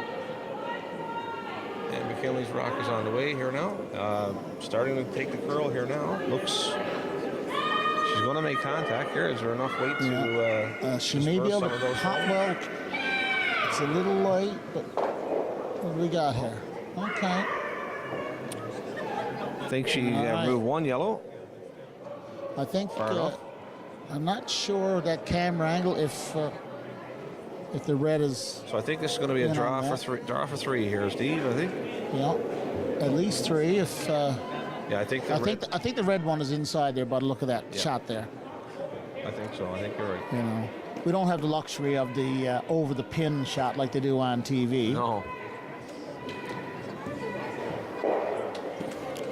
So Laura Mashenko now with her last stone, trying to draw for 3. Yep. Playing the in-turn draw here now. Could have came the other side and the open side here. Just hope that will occur. Well, maybe she's thinking about if she's a little hot, a little bit of backing there, and that rock that's in the 8 foot. So Shelby's coming out to help. By looks of it. I think Laura's doing the majority of the line calling there. Yep. I think she's going to be on top of that red one. Don't want to push the red one in. Okay. I think Still it's two. 2 yellows. Yeah, 2 yellows. Mission accomplished. Mission accomplished. Yeah. After 2 complete, there it's the Moshenko 2 and Kennel 1. We'll be back with the third end action here momentarily.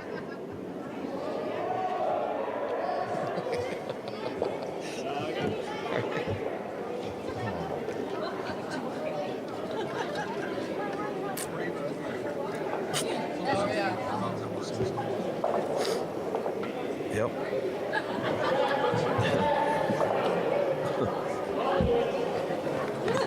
Jeez, she's not as tall as that fucking broom. Man, she's not a very big girl. Oh, sure. She's a might look at the broom there. It's up to her forehead. Sure.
I think. There you go, and I think that's. It looks like it has a bite from our angle. Coach Kennel almost came out and just went. I know he was wishing it in. And from our viewpoint here, you can see that rock is totally buried. Yep. And just in the 12-foot. Great shot. Now, and Skip Mashenko was calling for a freeze up against that rock. So Ella Break here now with her second stone of the third end. As for the in-turn draw.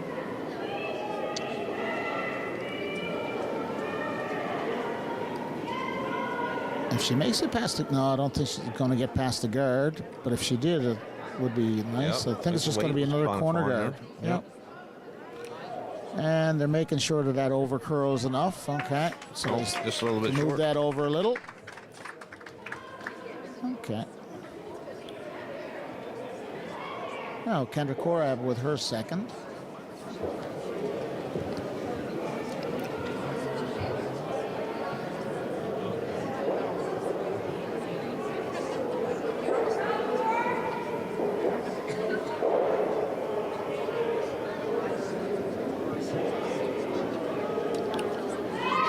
Great delivery there, Steve. Great slide for Kendra. Very compact slide. As you said. As I said, her Stephanie, mother, well she done, must have gotten that Stephanie. from her mother. No offense, Jamie.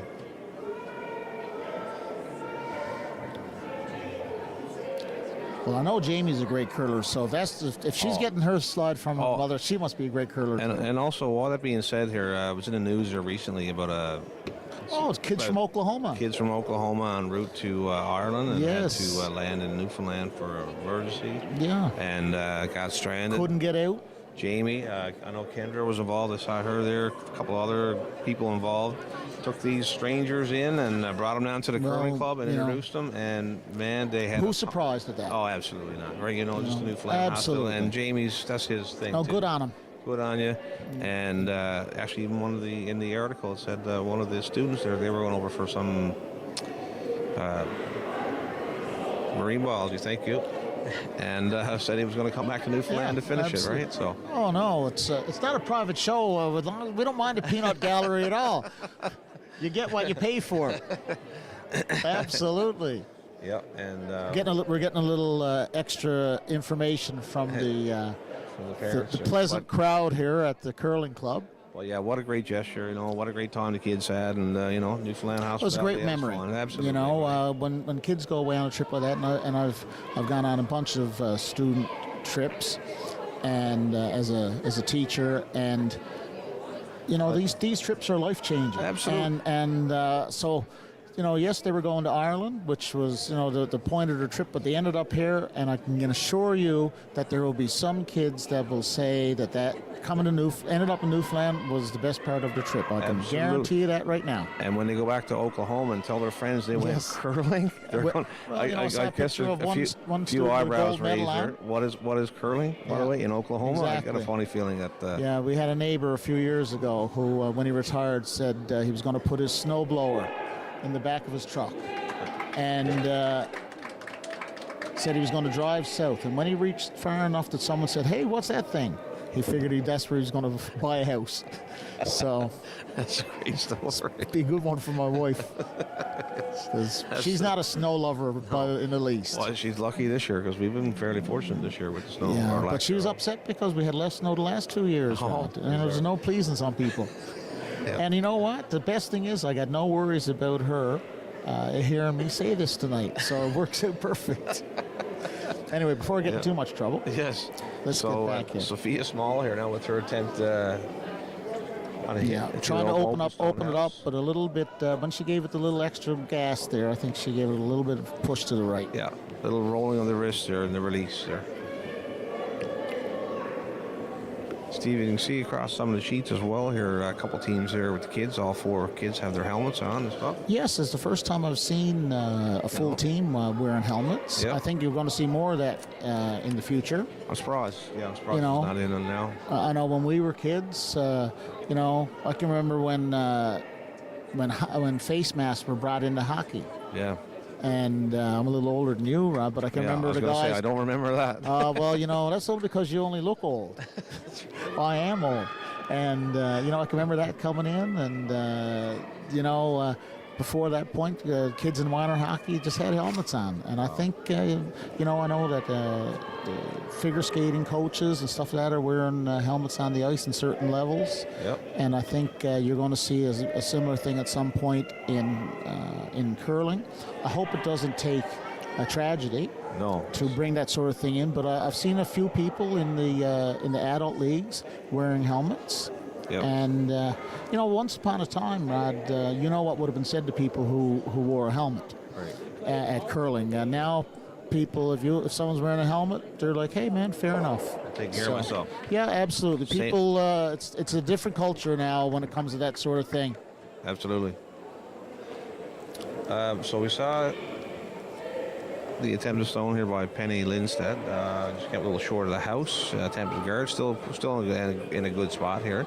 And it's going to force Team Moshenko to make a play here and deal with it. And Coach Nancy Daw called timeout to make sure they're all on the same page here with what they have to accomplish here. Well, they're looking at a couple of those kennel stones. The red stones are they're in the top 12. So, trying to have a chat with the team and see what their strategy is going to be. Yep, absolutely.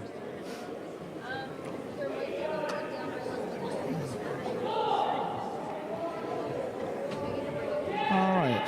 And as they regroup here now and come back to throw.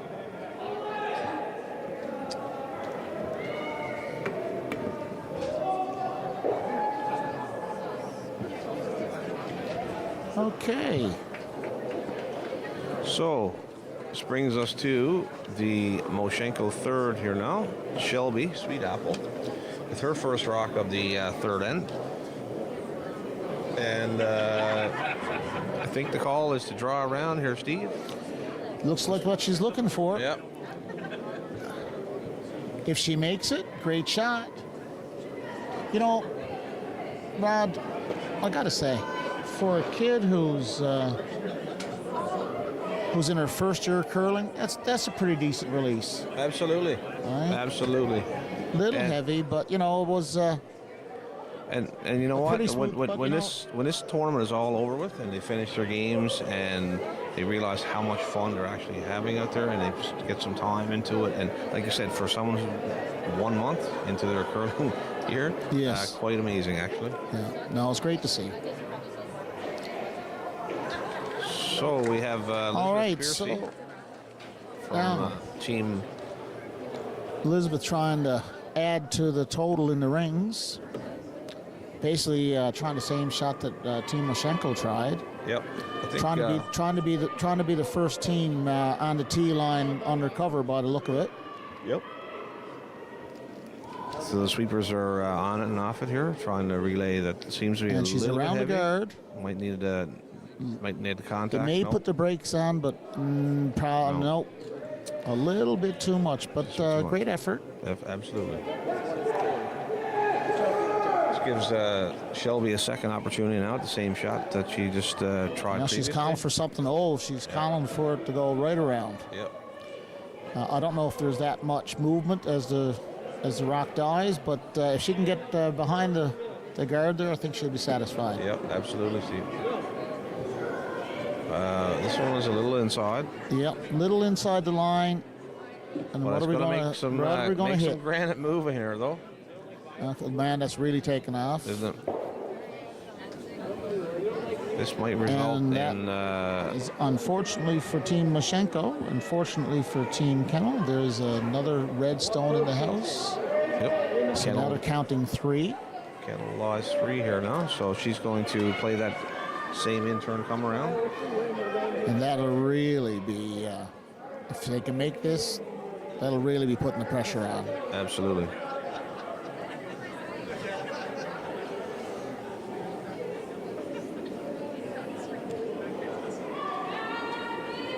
And you can tell how many stones these guys have been throwing. They've been throwing a lot of rocks. Absolutely. Buddy. At a young age.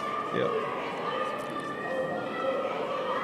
But for these new upcomers here from Gander, they threw a team together. They were new. They were hosting. They didn't have a team. you know what? I think they're going to. This is going to be a good plan B, Rod. Yep. Yeah. So, I think they're going to get the bug, you know, the curling bug, and you know, let's be honest. Who doesn't want to have fun? absolutely. No matter As what you long- do. Exactly. And if you're having fun, it's going to make you want to go back again, and it's going to make you want to take your friends. Absolutely. And you know, for those adults that have watched curling and are interested in trying it, you know, most curling clubs throughout the season have, you know, learn to curl or family days to come up and try curling. Keep your eye on the club's Facebook page typically. Yep. And come in and give it a go. Absolutely. You'd be surprised, like I say, you'd be surprised how many bad curlers curl all the time. That's right. Right, you know, Not everyone's an expert curler. No, come out and have a bit of fun. Absolutely. I know there's a lot of And expert you know- armchair curlers at the home. There are a lot of armchair curlers. And, you know, and for that matter, if you don't want to curl, you're always welcome to come and drop into the club and get yourself a pop and a bag of chips or something and watch a game or two through the glass. Absolutely. And you'd be surprised at how welcoming an environment that would be. Absolutely. So we have now Laura Moshenko with a tall task here now, facing 4, trying to get something in play here for her team and relieve some of the pressure here. She's following it down, and she's going to sweep it. She's going to do it all. That's a little, I don't know, I think that might stick around. It's a little bit too heavy. A little heavy. Yeah. So she's going to be forced with the same shot now next time around, so you know she can learn from that actual throw. Yep, she knows what's coming. Yeah. So Rod, would you have tried to draw there yourself, or would you have tried to hit something? Facing 4. I think I would have played the draw as well. There. Would you? Yeah. I'm never satisfied with 1 point, so I'll get this what's called the skip's deuce. Drawing around those 2 staggered guards there. So I think this is what Kendall's going to do as well, and then hard to remove. She'll have to follow her down, right, to either get her 1 or limit the damage here.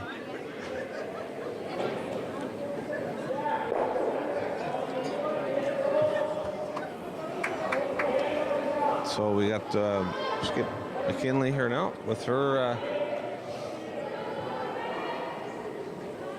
first stone. It looks like she's trying to just fill up the house. Yeah, weight looks good, line looks good. Sweepers are working it. And might have left it too long. It did. So here's another up. But a bit more rounded out front, so kind of guards those stones in the house. It doesn't take away the draw to the 4 foot. No. So Laura now will have the same shot she had last time to try this. And now Wally got a moment as well. Some other facts there about Laura is that you'll be impressed with this. She plays fiddle, mandolin, flute, and keyboard. She was born in Yellowknife, Northwest Territories, and lived in the Northwest Territories until the summer of 2021 when she moved to Gander. She enjoys yoga, loves to cook and bake, currently 90% average in high school grades and in school band. She has performed at the Youth Fiddling Contest in Manitoba and won 2019 performance at Northwest Roundup Rodeo in Swan River. In 2018, 19, Pretty 20, impressive. she was the Athlete of the Year in Hay River, Northwest Territories. A lot of curlers come out of Hay River. And 2023-24 Newfoundland Cadet Biathlon Champion in her age category, representing the 537 Gander Air Cadet Squadron. What an accomplishment. Wow. She can do it Amazing all. athlete, She can do it buddy. all by the sound of it. Absolutely. So congratulations to Laura. Quite the decorated career. Now she needs to be a great put your brag draw. suit on. Exactly. And do your best impersonation. Yes. Let's see.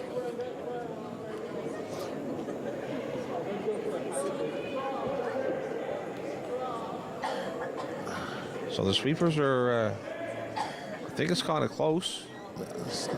It's definitely less weight than the last one. I think she's going to find herself a little light, unfortunately. Yeah, I think it's come up a tad bit light here. She overcompensated from her last shot. So that allows Coach Dago's running into the way there. It allows Team Kennel here now. And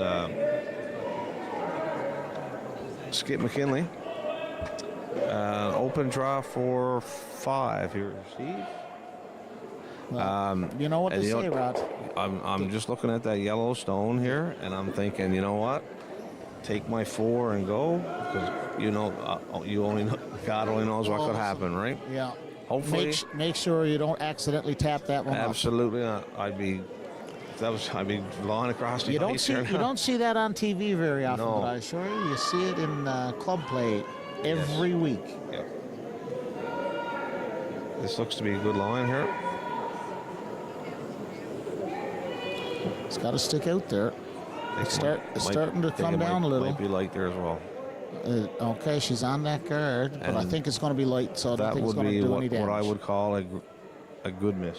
Yes, the pro miss. Absolutely, because take your 4 and keep going.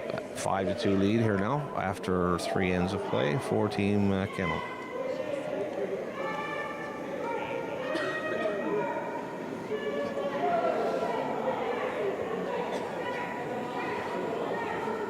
We'll be back.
Just 2 hours of your life.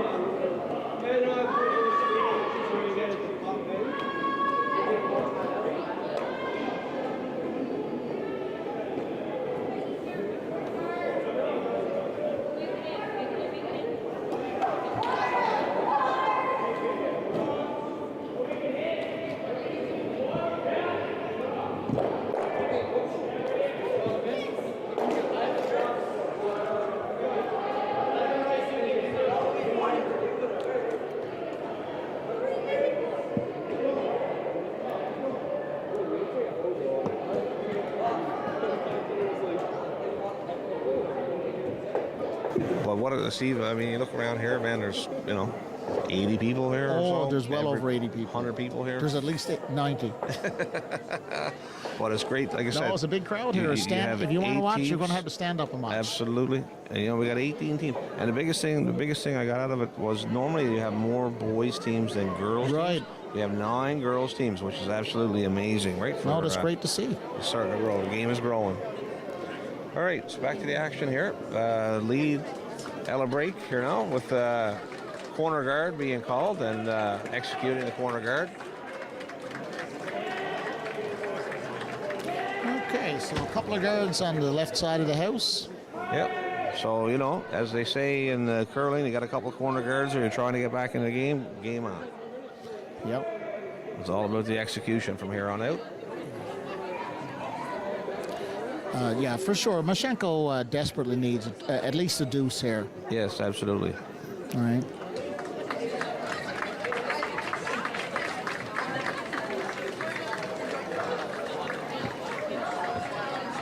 So lead Kendra Korab now, asked to play the intern come around. Or maybe it's just a center guard here. I think it might be the center guard there, Steve. Looks like it from the line that she's asked for here.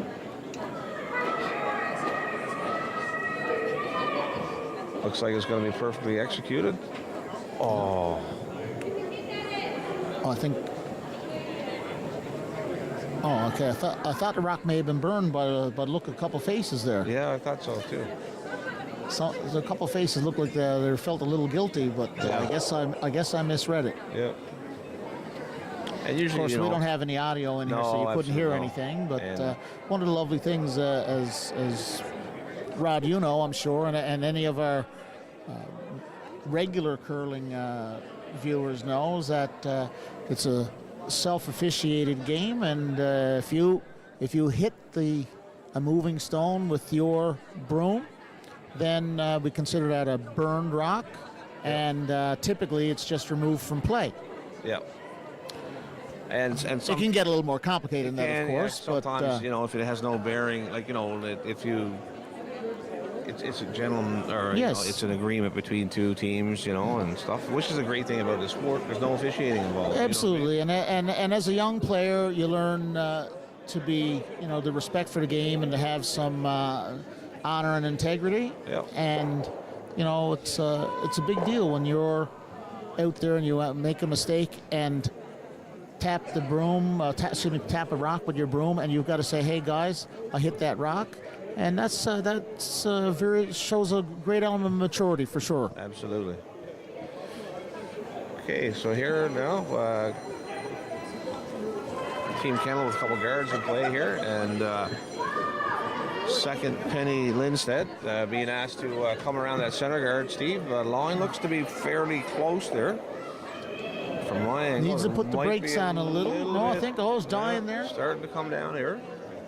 That's going to be if that finishes. Hold on in the back of the house. What a great shot there. A little deeper than she would have liked, but certainly well protected by the guard out front. Great throw by Penny. So now Team Olshenko here now will probably just want to follow them down here now, Steve, and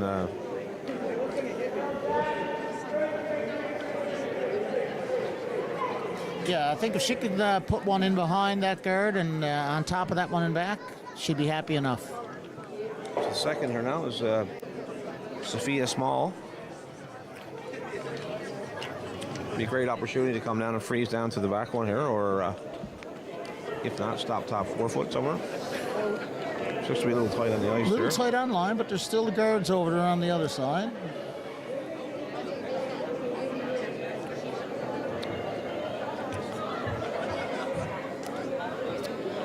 I think that one's going to go right on through.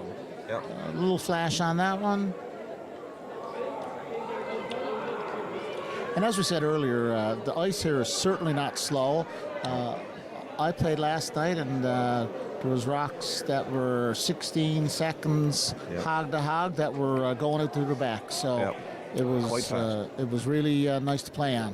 And which is different from what we're used to. That is a lot different than we're accustomed to here.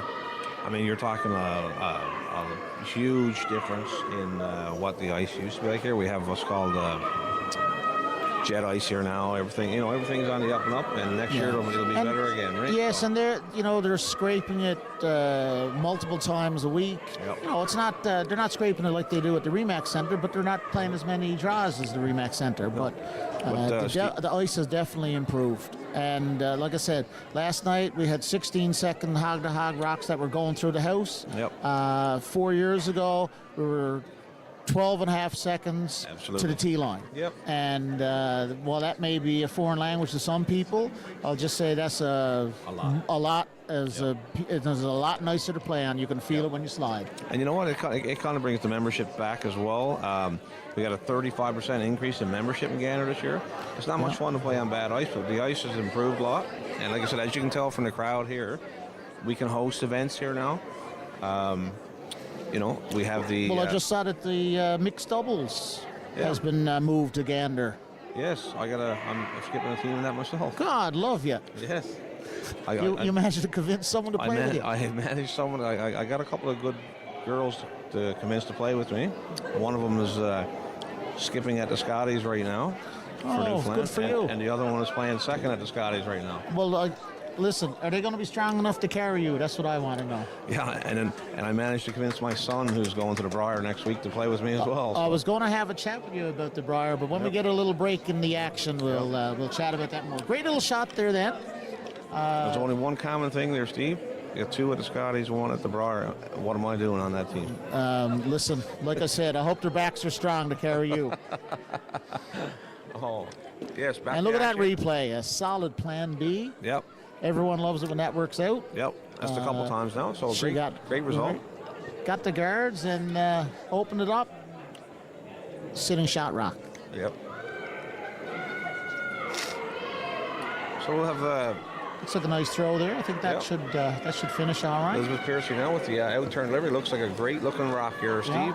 So she's got to watch out for the jam. I think she's good. I think she's fine. Yep. Great job. Okay. Well called, well executed.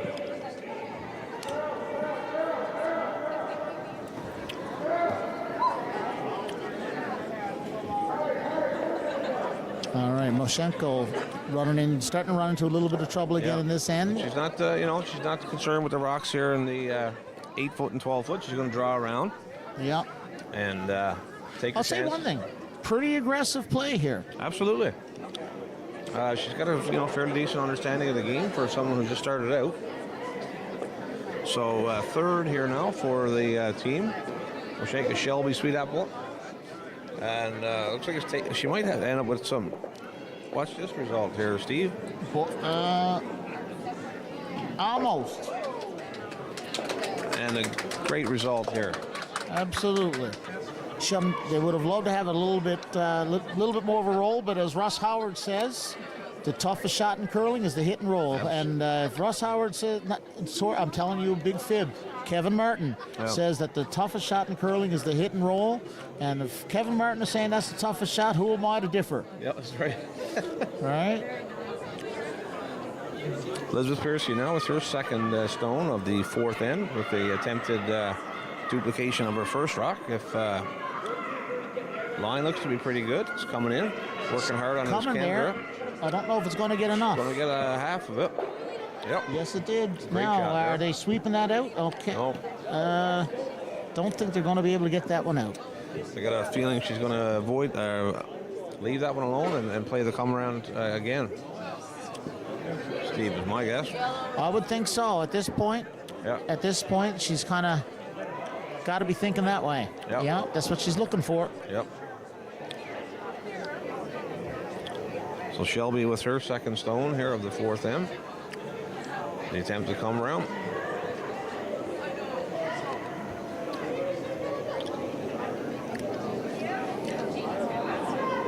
A little wide.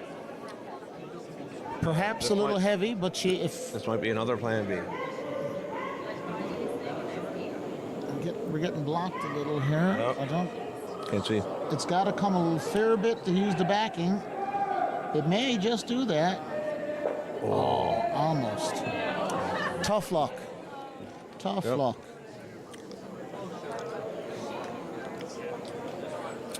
And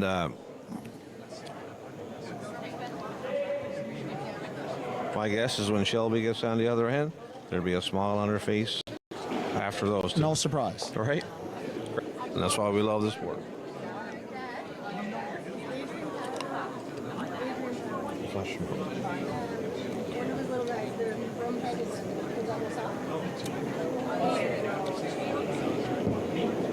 There you go. There you go. You There called was it. that smile. She came back with a big smile on her Yep. face.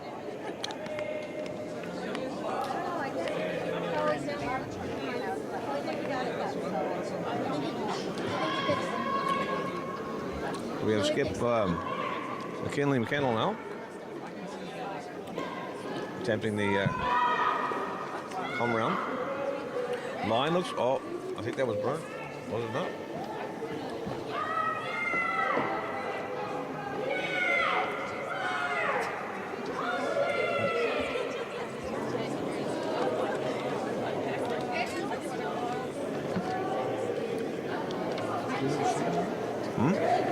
What's that? Which one? Oh, McKinley? Oh, okay. Out of my phone there, Yes, yeah. absolutely. I'm no longer confused. I saw you do that. Yeah.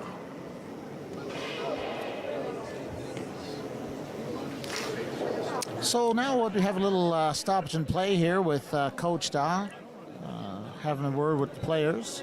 Rada, I hear you have a birthday coming up soon, and the present is not one with a gift wrap.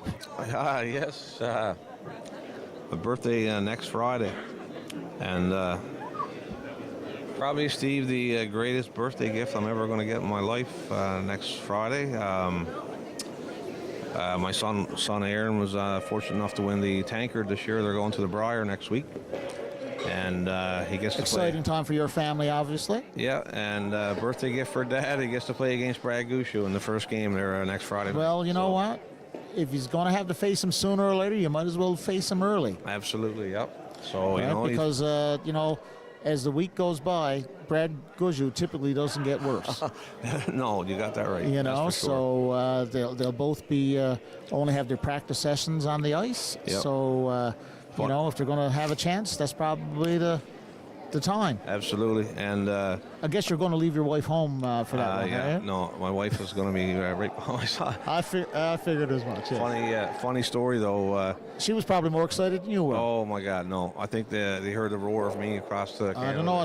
I saw her posting on social media a bit. Yeah, so she likes to post. she definitely. There was no doubt she was happy. Small side note to that is 7 years ago at the Briar in St. John's, Aaron was fortunate enough to be drawn as a junior star, and he was a junior star for good Gushu for him. 7 years ago, and Well, now he gets to play against him, right? So it was well, I hope TSN has a couple of pictures of that so they can show it. yeah.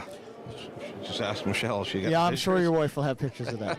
All right, so what's happening here now, Rob? What's she going to try to do here? She going around or she going to hit that So thing? Laura, I think Laura's going to try and play a nose hit here now and try and eliminate some of the damage that's going on here, and force Team Kennel here into a shot here. She might be light on the weight though. A little maybe, light. Yep.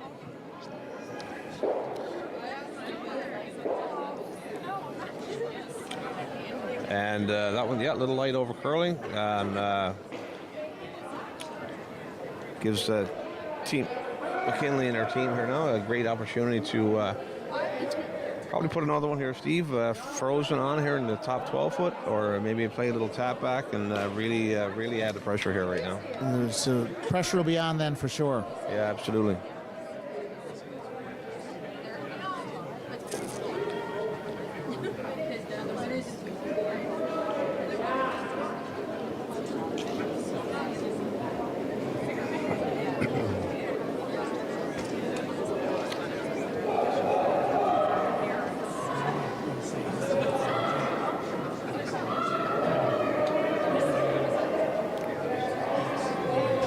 So it's going to be an intern. I'm thinking freeze tap is the call here, Steve, and very solid delivery. I don't know if she got it from her grandfather, maybe she got it from her mother, but she definitely has a great delivery there. Yeah. I know where Kendra got hers, and it wasn't Jamie. So. That's a great little tap up. Shot. There you go. Yeah. Steve, I watched this team play earlier today. They struggled with the weight a little bit. They seem to get it dialed in now. They do, and you know what? Like I said, they all have great sides. They know the game good. I think these guys are going to make some noise there come later on in this championship here. So starting to get their get a feel for the ice, which is what happens in the first couple of games. You get the weight down, and you're off to the races, right?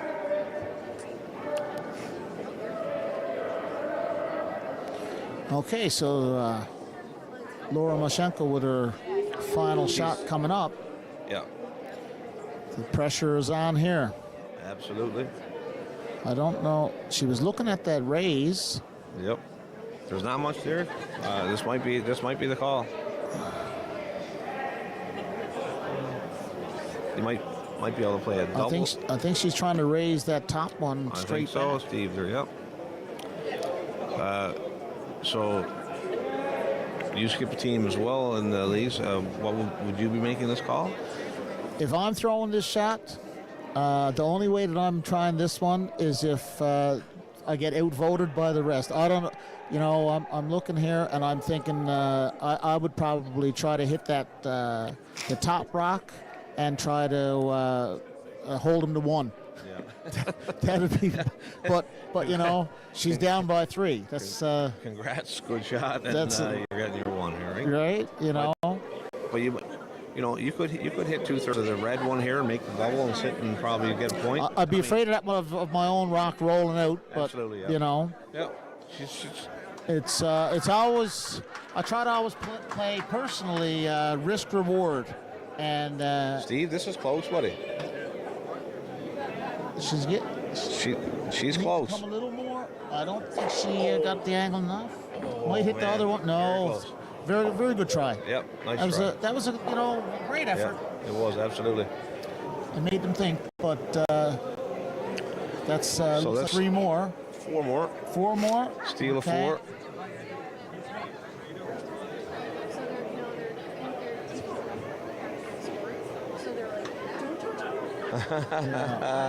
Yes, so they're out there trying to count the rocks there, and so 4 more now. We'll put them up 9-2. 9-2. After 4.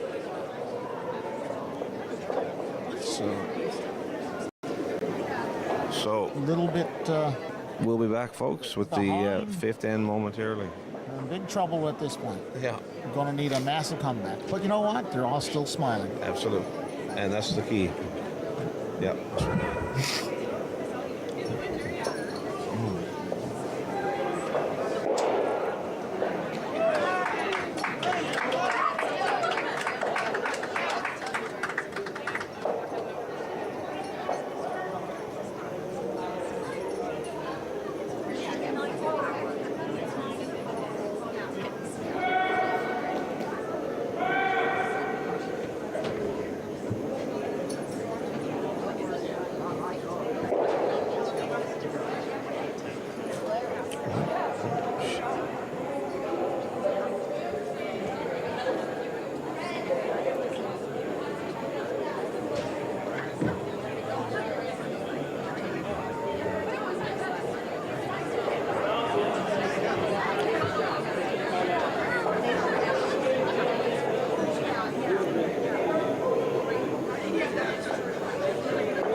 Folks, welcome back to the 5th end coverage here from the Gander Curling Club, the U16 Provincial Championships, Newfoundland and Labrador, featuring Team Kennel from Remax of St. John's against Team Moshenko from Gander.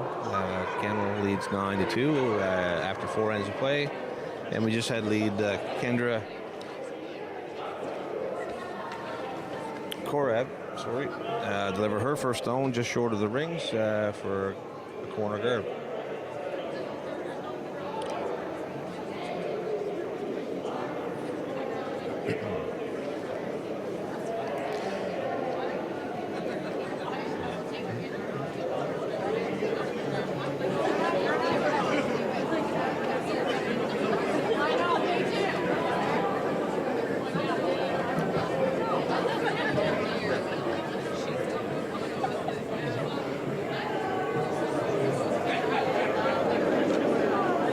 Team Moshenko getting ready for their first stone.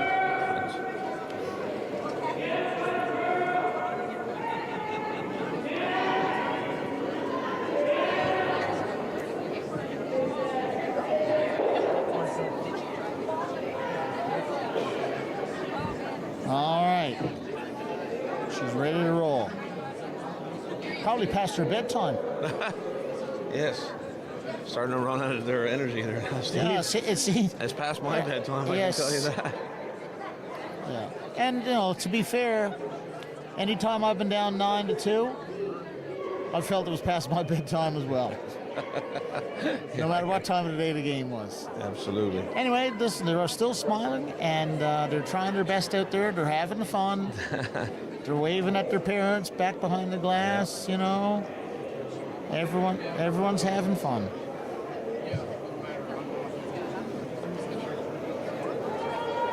Okay, sets up another corner guard.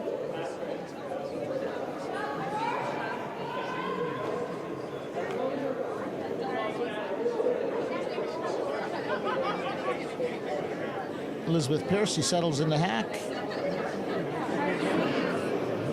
They're trying to go around the guards. Yep. So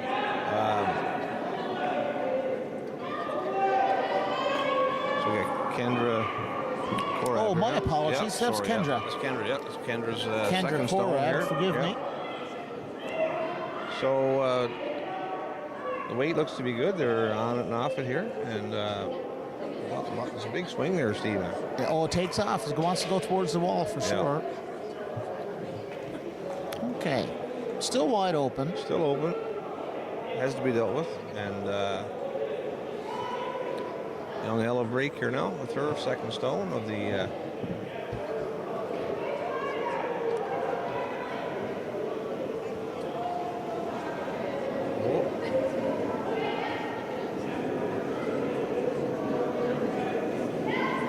maybe a little heavy.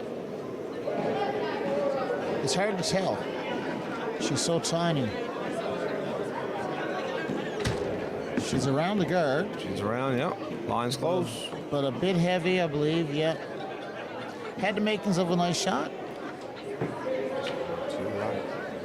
It's like 10 feet up. She would never know that, too.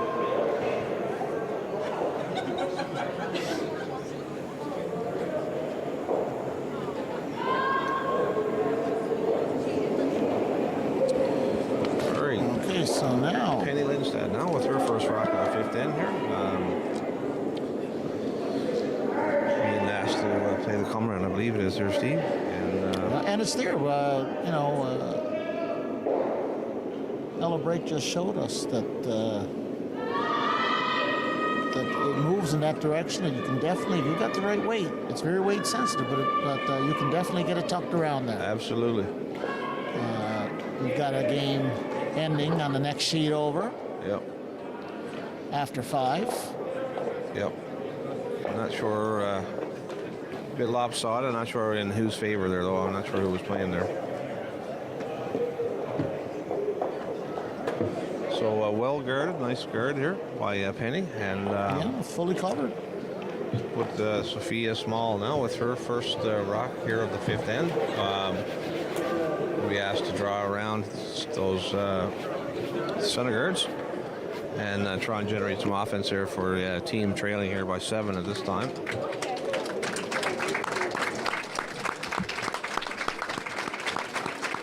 Crowd giving a nice round of applause to the the teams that just came in from the game just finished. Yep. Okay. Steve, you might get some action going here from... okay, this is going to cause a little bit of a raise action here. Yep. Uh-oh. And just a little heavy. too far, yep.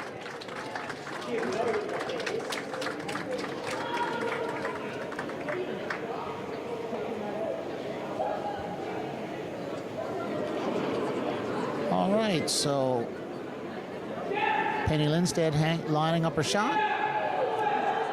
I notice a lot of the teams for St. John's do this hand pointing action of lining up themselves for where they want to throw the rock.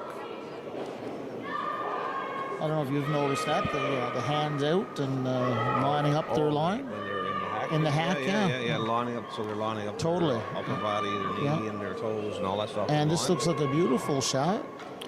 Great shot, Great great weight. judge. Well, the sweepers as well. Yeah. Great result. It didn't finish as well as they would have hoped, but it's looking from our angle, I'd say that thing is a quarter buried to a half buried rock, Yep. I would say. Great position. It's all right, Sophia Small now. And she's asking her to go around that. Yep. Hard to go around it, you know. It's going to be a tough shot. Yeah. You know, honestly, I think Rod, I'd be trying to come in there and tap that one through and stick in behind cover. Yeah, I think so, Steve. Maybe get her a little on the low side. Yep. Make contact. It's going to be tough to go around. She got the right line. She's thrown the line fine. It's very weight sensitive. It has the die there so that it'll curl. Looks like it'll be a little bit hot on the weight there, I think, though, Steve. And, yep, just to be a little bit too heavy there, Steve. Yeah. A decent effort, but, you know, again, like I said, that might not have been the shot. No. It might have been a little safer to play the shot with a little bit of backing over there, and then if she was a little offline, she may have opened up the shot stone. Absolutely. Absolutely. But I'm sure a coach will talk about that after the game, and they'll think about things that they could have done a little differently. Absolutely. And as we said earlier, at any level making shots is difficult, but when you're a novice curler, it's certainly extremely difficult. And it may not be the shots that you make or miss, but they may talk about what you want to try to do, and so that you understand that the shot you're trying to make is just as important as the shot you're making. Yep. This looks like if it gets into the glide path there, or slide path. And look back 12-foot weight, maybe. Gonna stop in the back of the house. Yep. Just put the brakes on. Yep, absolutely. Timeout being called here now by Coach Daw. Kind of fudged a little bit maybe there once it got over onto the center line. Yeah. And another timeout called by Coach Daw for Team Mashenko. Getting the crew down to have a conversation about what they should do. Yep. So, Rod, how many of these coaches' interventions or timeouts are they allowed to have in a game? Do you know off the top of your head? Because there's obviously more than two. Yeah. Or more than one at least. I think it's one per end. One per end. Okay. That's Yeah. One per end. Yes, that sounds familiar. Which again, that rule, you know, you teach it on the fly, as we said earlier. It's a fabulous tool, rather than, you know. In the only other game that's still going on, we see that there was a blank in the fifth end, and the teams are tied up in the sixth. So an exciting place there. Looks like Team Break and perhaps Team Kennedy, I believe. Yep, I think you're right. Yep. And tied 4-4 coming home. they're tied 4-4 coming home. Kennedy has the hammer. Yep. And I can tell you one thing, if Team Break is able to steal one here, you'll probably hear the home crowd on the microphones, because it's a big thing. Their first rock over there was hogged. Back to our game. Shelby Sweetapple now with her, I think it was, they called it to remove the rock here. Looks like it might have sailed a little bit wide. And No, just a little bit too much weight. Oh. Very weight sensitive here, as we said. If you throw weight up, you're not going to get the curl. No. If you throw the right weight, you can get a fair bit of curl.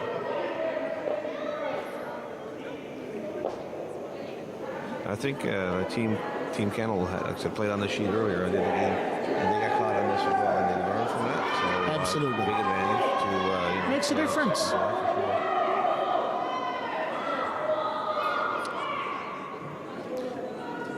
So Team Kennel trying the same shot now to come around that. Looking for about a T-line shot, I think. Depends on the finish now. Another great looking shot here. Beautiful. Good touch, good judge, good call. So they got a rock getting the blade of the button, probably half buried. Certainly a third buried at least. So Skip now asking Shelby to draw down to the rock that's 3/4 open, and this will be Shelby's second shot of the end. This has potential. It doesn't seem as fast as the last one.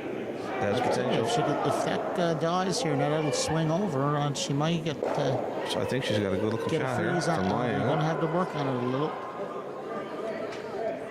It's got to get a little farther. Oh, and that's a good shot. That's a good shot. Great shot. Yep.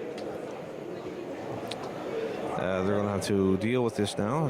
Probably guard it or taking it out could be tricky here. Well, there's a lot less pressure when you're up by 7. Yes, that's so. Just make it go away. Just make it go away is probably the conventional wisdom here. Yeah. And that looks like what she's trying. Oh, I saw a broom place, but then it was picked up again. Coach Kennel having a chat now.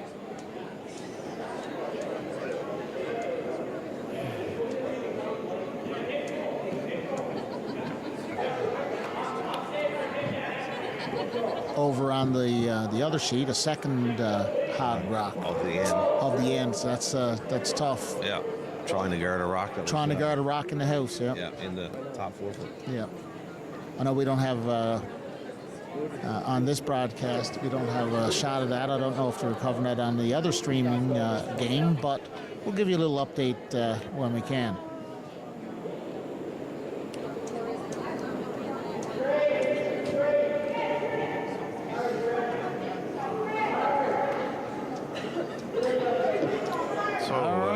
Skip Kennel. Yeah, McKinley here now with her. I think call was to maybe guard there, Steve. Not a bad call here at all. It's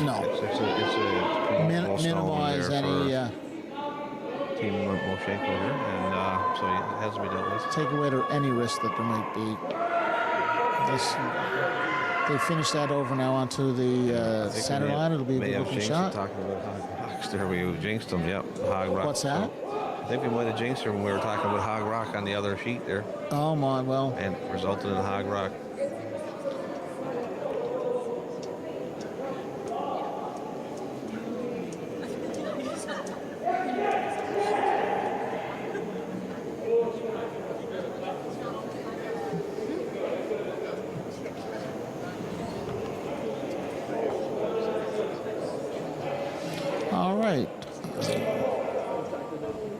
So now we have... So Laura Mashenko is coming back now for her first throw of the end.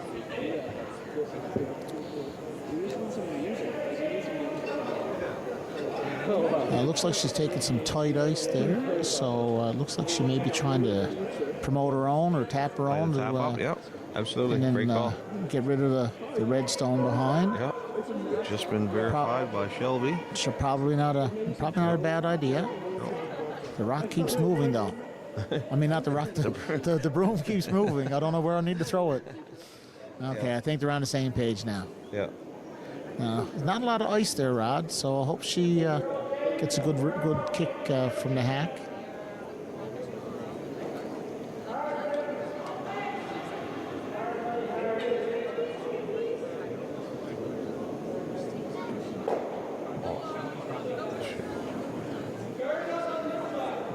Little wide. Head. Oh. Man. A collective groan from the crowd. Wow, that missed by an inch. Just a slight miss. Absolutely great try. All right.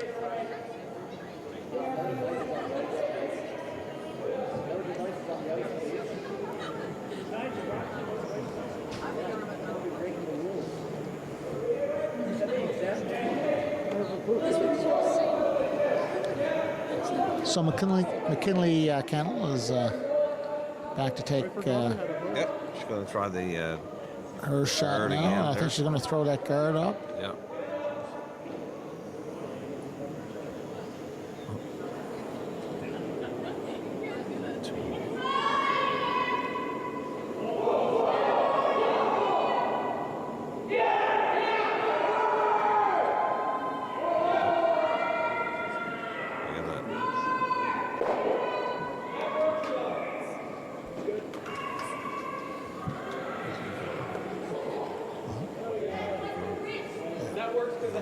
Yeah, he is. Okay, looks like that one never made it. I guess we should have been talking about that stuff. I don't know. I'm not really a believer in having external forces be an impact on that. Yeah. All right.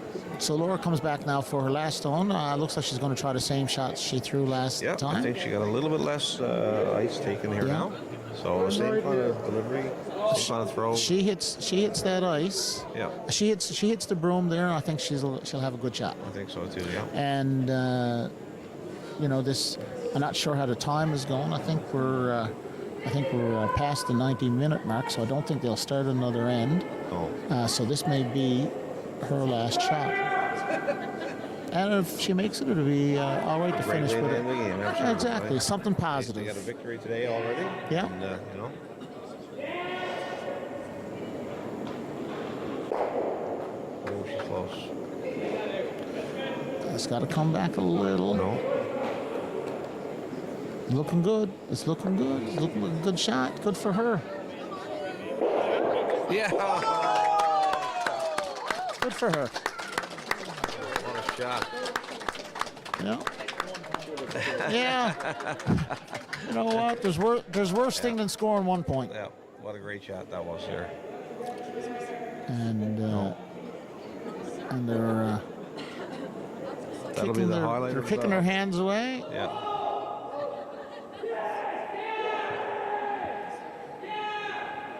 Over on third stones, and the boys going to be shaking hands here in our game. And that will be the final score, 9-3. Moshenko picked up one. What a great shot, though. What a way to Good end, way to you know. finish, right? Something positive. Absolutely. For those of you still with us, the other game is in the last end, and the break team from Gander has one rock in the house. That's a lie. Has a rock in the 12-foot, but also a biter on the 12-foot as well. So they're counting 2 at the moment. And I believe we're down to skip stones there now. Absolutely. So we'll see how that goes. At the end of the last one.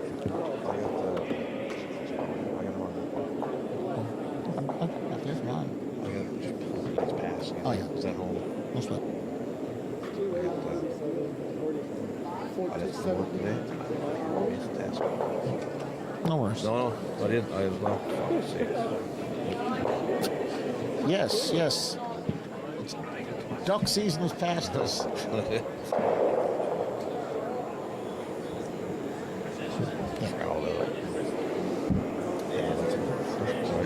Sorry. Yeah, so we're down to skip stones here now over on sheet 2 if we're still live over there.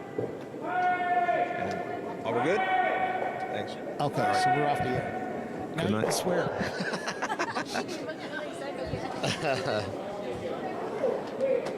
Well, we might as well stay here. We're right by the glass. Absolutely, yeah.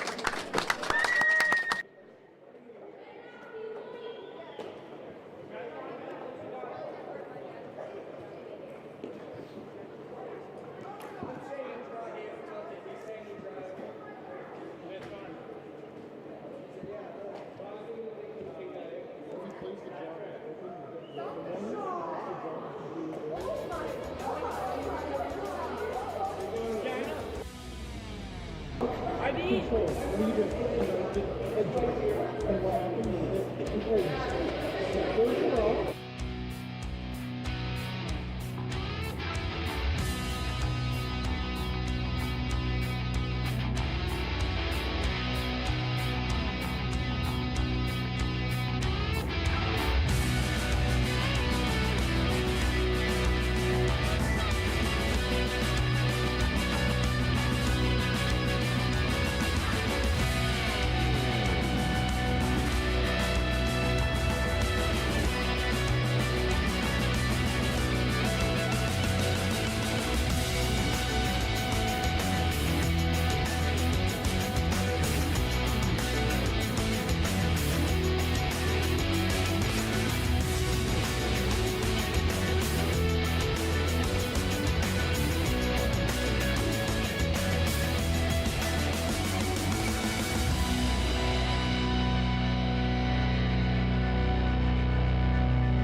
If you have a comment about this program, we'd love to hear it.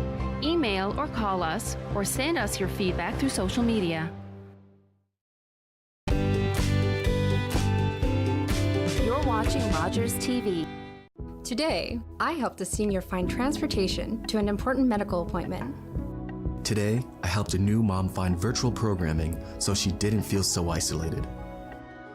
Today, I helped someone understand new government supports. Every day, 211 navigators connect Canadians to critical government and community programs and services. 211. Help starts here. Looking for more substance than just flavor? I'm all in. Food Network has all new knockout dishes. Wham! All new culinary competitions. I don't like this. I love it. And all new epic rivalries. These two want to beat each other so bad. With all new seasons of your Food Network favorites. Let's light this place up! Do it like this. There's nothing else like it. Yeah, that was good. Food Network. Get the latest on Rogers Xfinity. You're watching Rogers TV. When I was diagnosed with Guillain-Barré syndrome, I was deteriorating in front of everybody. All my life, I lived with sickle cell. I went through a tragic crisis that put me in a coma for 3 weeks. While I was in there, I received a lot of blood to put me in a healthier state. I was given the plasma then through IVIG. Even though that happened so long ago, it still has a massive impact on me today. Thanks to donors, I can live another life. Because of you, I will be seeing my grandchild.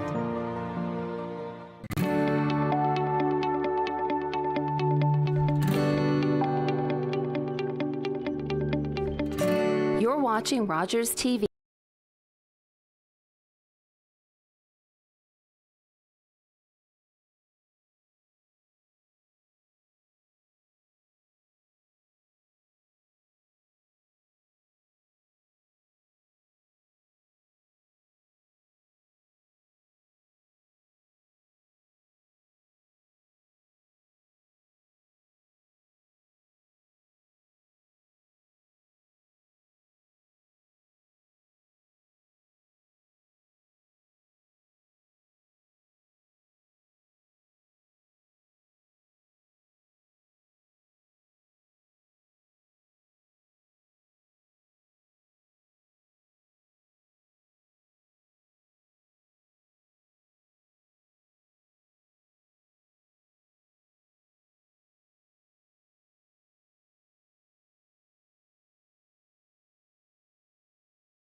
a great night celebrating St. Patrick's Day, but also celebrating our own culture.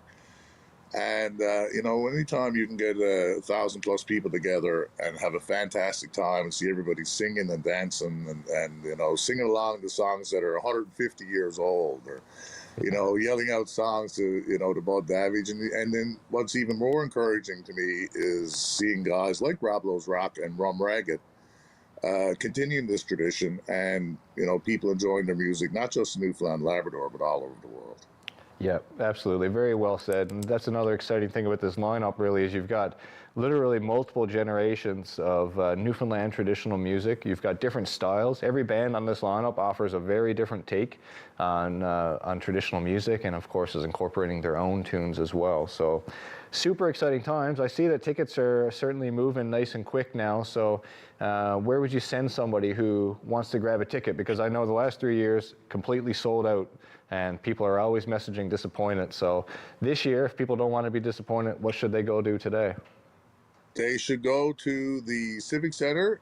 You can buy them physically at the box office, or you can get them online at the Civic Center. Their .ca, I believe it is, on their website. You can go in and get there. It shouldn't be too hard to find there, but it's at the Civic Center. I'm not 100% sure on the address right now, to be honest, Dustin. But yeah, that's what Google's for. If you go on their site there, if you put in Civic Center Corner Brook, you'll find it.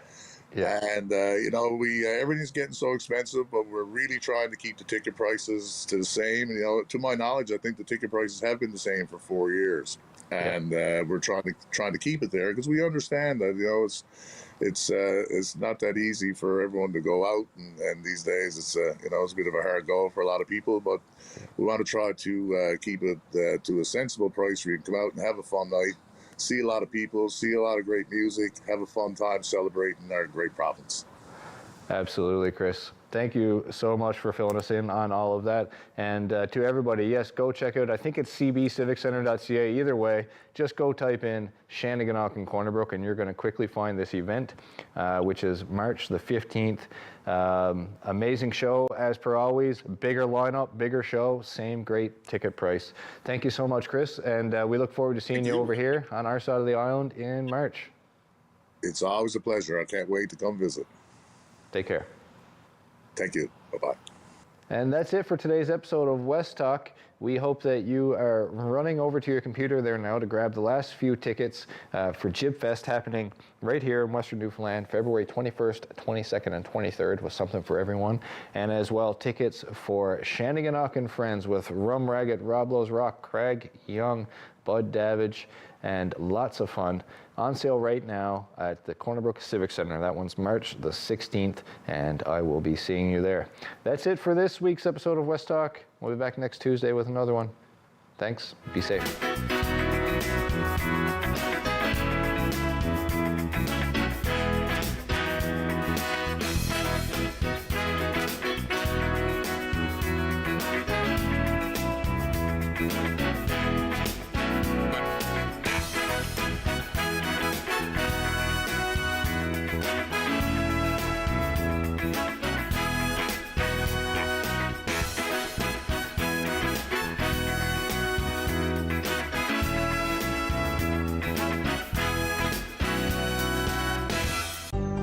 If you have a comment about this program, we'd love to hear it.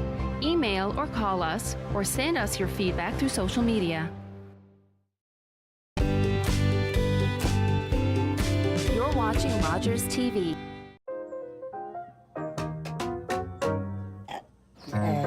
Where's you?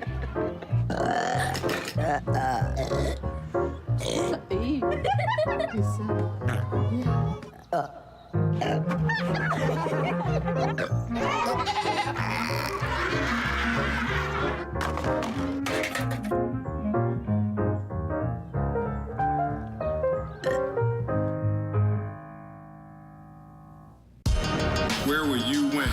The opening tip. We're under here is Prince. As we welcome a new era. Where will you hear the story? Right to the rim with a slam dunk. Catch the highlights. Dive into takes. It spins. Where will you be when? right here. Raptors basketball. Nothing but Sportsnet. You're watching Rogers TV. Are you low on food? Struggling to pay the bills? Overwhelmed by life's challenges? When you need support but don't know where to turn, just dial 211. 211 connects you to the programs or services near you. 211, how can I help you? 211. Help starts here.